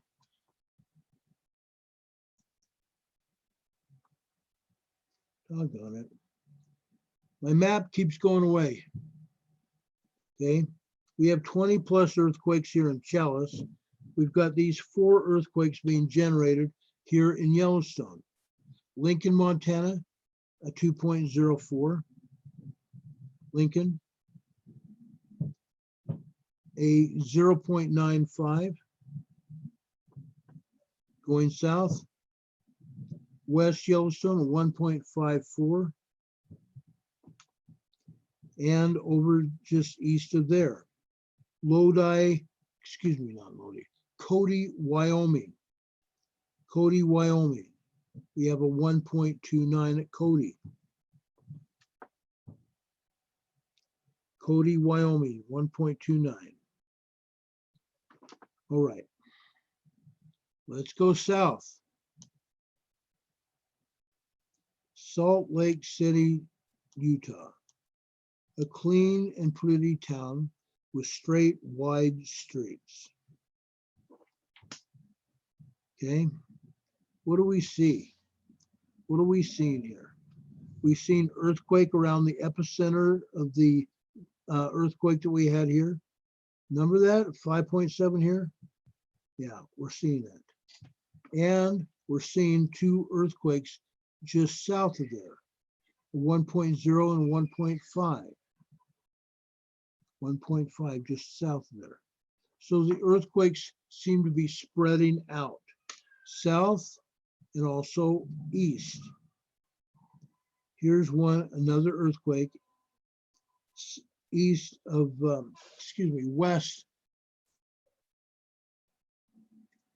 These earthquakes are actually east. This one earthquake is east of Salt Lake City, north and east of Salt Lake City. 1.38.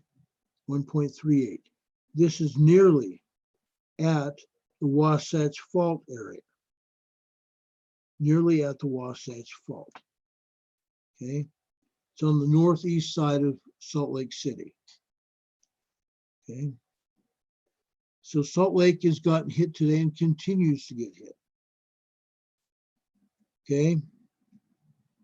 Let's go over to Washington and Oregon. Look at all these earthquakes in Washington.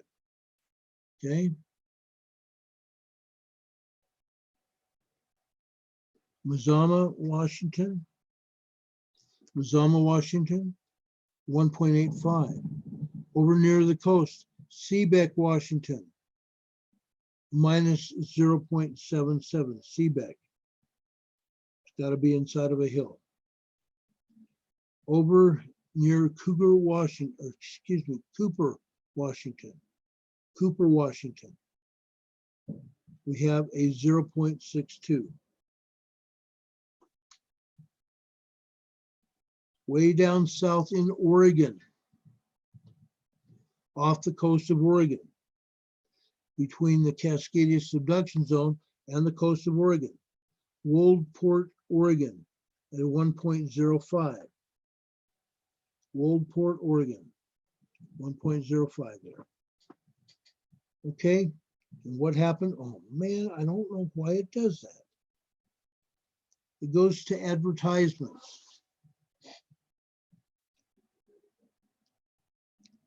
All right.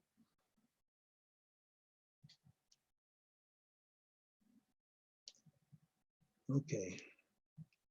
They moved it. They moved it.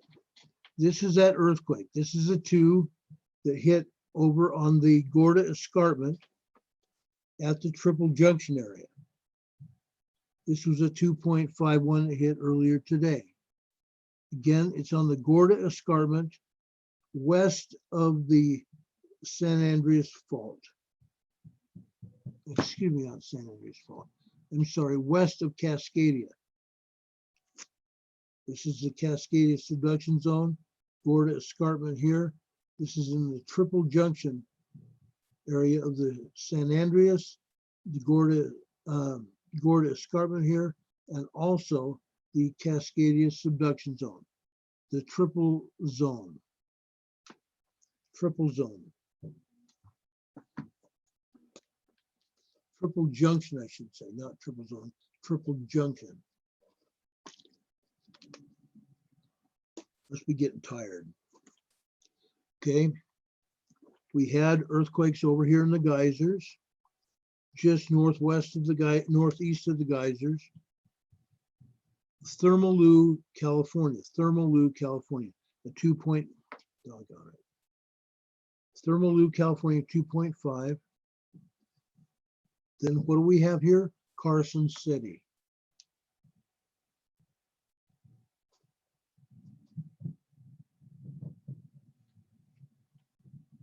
All over Carson City. 10 plus earthquakes. Got 2, 4, 6, 8, 9, 10, 11, 13, 14, 15, 16 earthquakes around Carson City. These are all 0.2s, 1.2s, 1.3, 0.3, 0.19, 0.32 again. Indian Hills, Carson City. All right. We've got 2 more minutes of the show. Darn it. Okay. Showed you Carson City. South of there, Mammoth Mountain. Mammoth Mountain got hit, got beat up a little bit. 0.52, 0.87, 0.33, and 1.00. Okay. Mammoth Mountain got beat up. Home Gardens is over near Riverside County, California. Parkfield, California got hit. Goleta, California got hit. Southern California. Redlands got hit. Green Acres is the place to be. Marietta Hot Springs here. Marietta got hit with a 0.63. This is over by the Elsinore Fault. Okay. Palomar Observatory got hit. Palomar Observatory at 1.57 today. South of there, Lake Henshaw, 1.88 today. My friends over at Lake Henshaw got hit. I used to fish there. Some of the people that manned there was a snack kiosk that also sold fishing lures and worms and stuff. I have friends there. They knew me by name at one time. Go figure. Let's go down to the Salton Sea, folks. Just south on the southeast corner of the Salton Sea, Nyland, California, 1.80. This is at the Salton Butte volcano, Nyland, California today. Okay, now, what happened down here in Imperial Valley? We had some earthquakes down here, and it's further south. Okay, we had some earthquakes further south in Imperial Valley, south of the Salton Sea.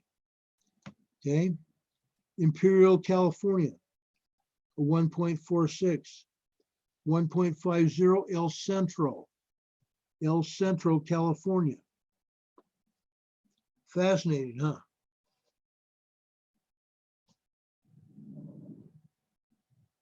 Okay, we have somebody in the waiting room that wants to talk to us. Let's go over here and find out who they are. Hello, you're on the air with Ron Tyler with the Emergency Management Associates.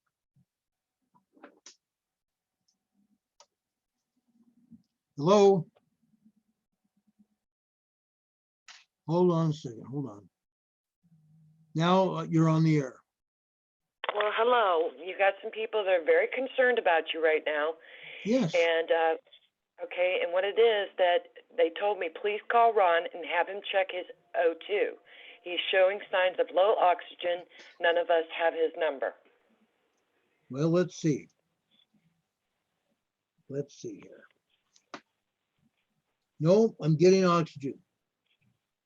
Okay, got it's just plenty that of a lot of people are concerned. Do you want us all to pray for you? Thank you. We appreciate Okay, I'll it. do that. All right, and you just you keep strong, brother. I will.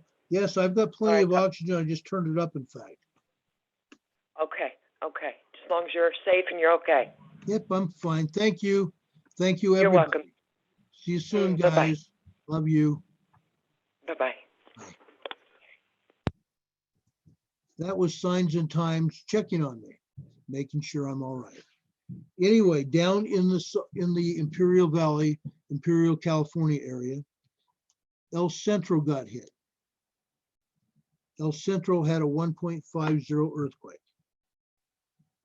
1.50, and over here south of there, a 1.38. So El Centro got hit today. Now, this was not near the Naval Air Station. This was over in the city of El Centro. The city of El Centro today.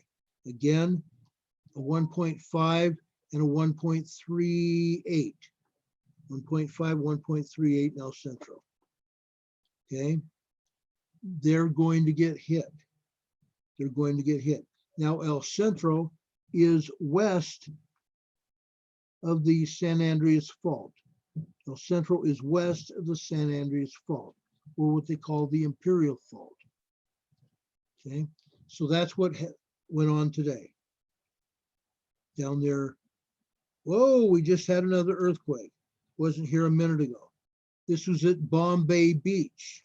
This just hit. Bombay Beach, 3 miles southwest of Bombay Beach, a 2.48 earthquake over on the eastern shore of what? The Salton Sea, Bombay Beach. So it's going, and this time it's right on the fault. I forgot to say that too. It's right next to the fault. Right next to the cotton picking fault. So that's what's happening. That's what's happening. All right. I appreciate all of you that have joined us here. We really do appreciate it. Let's go over to the chat room real quick. Want to go over here to the chat room. Lisa, everybody, thank you. Kathleen, Sharon, thank you. We're all worried. Go get some rest. Yes, I probably need some rest. I didn't sleep too much last night. There was a lot of stuff going on, and I took care of business. I will go and get some sleep tonight. I promise you that. I probably also need some food. I had lunch and a snack after lunch, and that's all I've had. So I probably need to eat. I'll go do that. Then I'll come back on the air on YouTube, folks. That's what we'll do. Okay. Thank you for joining us, folks. We really love you. We really appreciate you. Thank you for checking on me. Okay. Thank you for checking on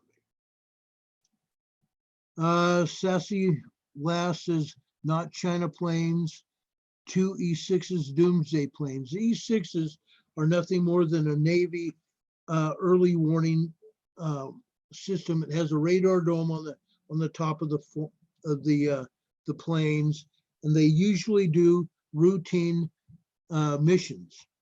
They fly routine missions. And why do they do it? They fly routine missions to simulate air battles, because the E6 takes care of the air.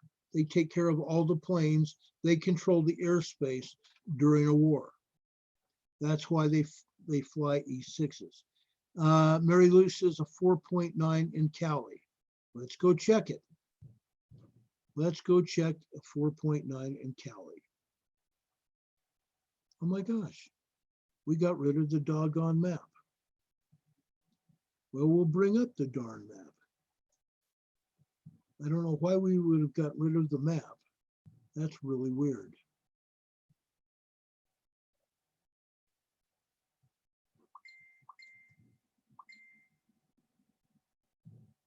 Okay, let's go find out about this 4.9 in Cali. California, here we come.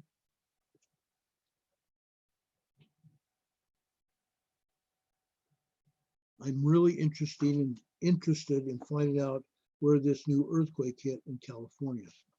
Whoa, Southern California.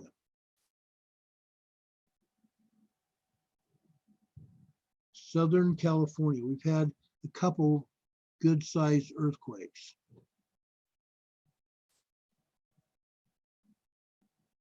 Come on, you crazy map.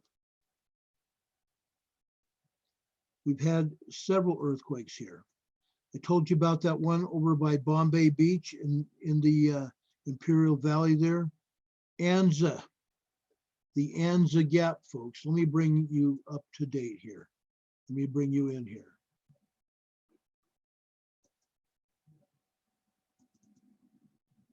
Here it is, folks. Had a 4.9 magnitude earthquake. This is just northeast of San Diego County in the Anza Gap area. Okay. We also had this earthquake over here at Bombay Beach, a 2.5 magnitude earthquake that hit in that same area. Now, we can see this, that they have had numerous earthquakes here. It's just not one or two.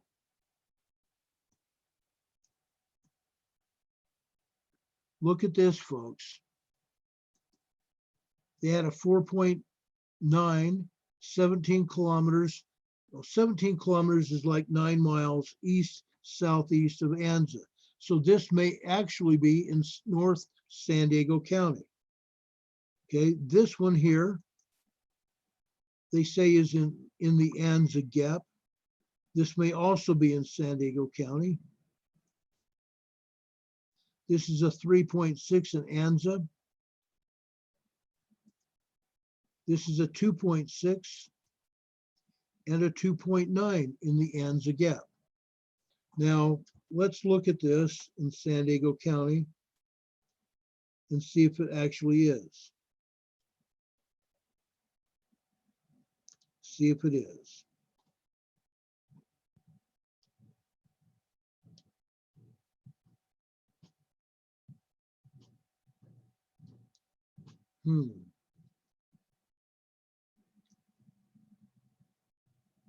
Idlewild is 0.35. Anza is 0.00. Palomar Observatory I reported to you about.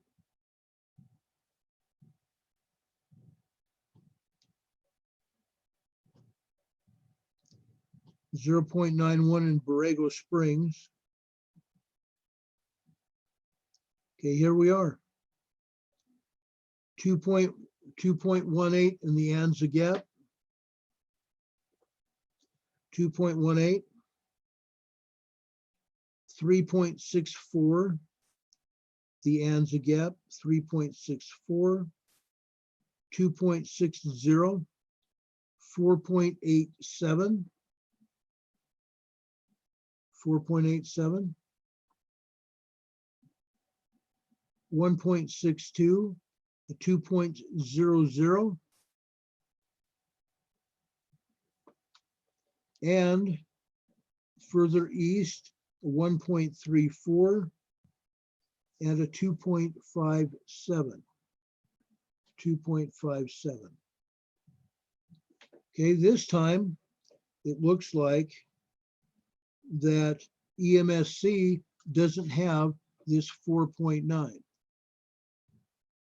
Okay, like I said, a 4.9 here, 3.6 that the US or that the EMSC had, this 2.6 they had, and this 3.6. They have two 3.6s, one of which I don't have. We have a 2.46, 2.57, 1.34, 4.87, that this must be the 4.9, 4.87 that the EMSC has here, right here, 4.87. They downgraded it, in other words. 2.6, 1.9, 1.62, 2.08. Okay, we're going to have to watch Southern California now very closely. North of San Diego County, we've had a 4.9 in the Anza Gap and corresponding earthquakes, 2 3.6s, a 2.16, and several minor earthquakes, even a 3.0, which is a 2.9 here. EMSC has smaller earthquakes. 2.46, here's a 1.67. Okay, we're showing 9 earthquakes, and we're only showing here on the USGS, surprisingly, says 2, 4, 5, 6, 7. So there's 2 earthquakes that are not shown here. 2 earthquakes that are not shown here on the USGS map. But all of these appear to be northeast of San Diego County and east of Riverside. East of Riverside. Okay, this is the Salton Sea. Again, the Salton Butte volcano area. Salton Buttes are down here. This is Bombay Beach. It was hit by a 2.5, and pretty much at the same time, these other 9 earthquakes hit. These other 9 earthquakes hit the Anza Gap here. Again, a 4.9 magnitude quake has hit in the Anza Gap, just northeast of San Diego County, south and, well, not south, it's east of Riverside County. Riverside County is right up in here. Orange County is right here. Riverside's here. These are out in the Anza Gap area, folks. So that's what happened just a few minutes ago here in California. We're also showing on the Ridgecrest map, or the USGS map, Ridgecrest had a 2.5 just a little bit earlier, and Cozo Junction a 2.7. Neither of these earthquakes were here a little bit earlier. Must have happened before we came over here, and we're talking about the desert here. But anyway, that's what's going on, folks. We appreciate all of you folks keeping us advised of what is happening. Thank you so much. Yes, we're about to get a bunch of small quakes over in Southern California. They may even be bigger. These earthquakes could be very much larger. These earthquakes could be very much larger too. We'll see. We'll keep an eye on it. If anything else happens, we will be getting back to you just as soon as the information becomes available, folks.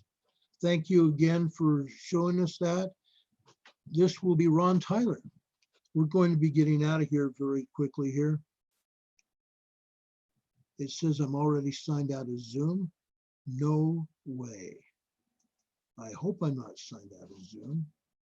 I'm still here. I'm still here. That's a good thing. Anyway, folks, thank you for being here. We really appreciate all of you having joined us tonight. As always, God bless. Please know that we love you very much so. Please know that we love you. As Walter Cronkite would say, that's the way it is. Friday, April 3rd. It's Friday, April 3rd already. Friday, April 3rd, 2020. For Emergency Management Associates, this is Ron Tyler. Have a great evening, folks.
thank you for being with us, folks. Have a great night.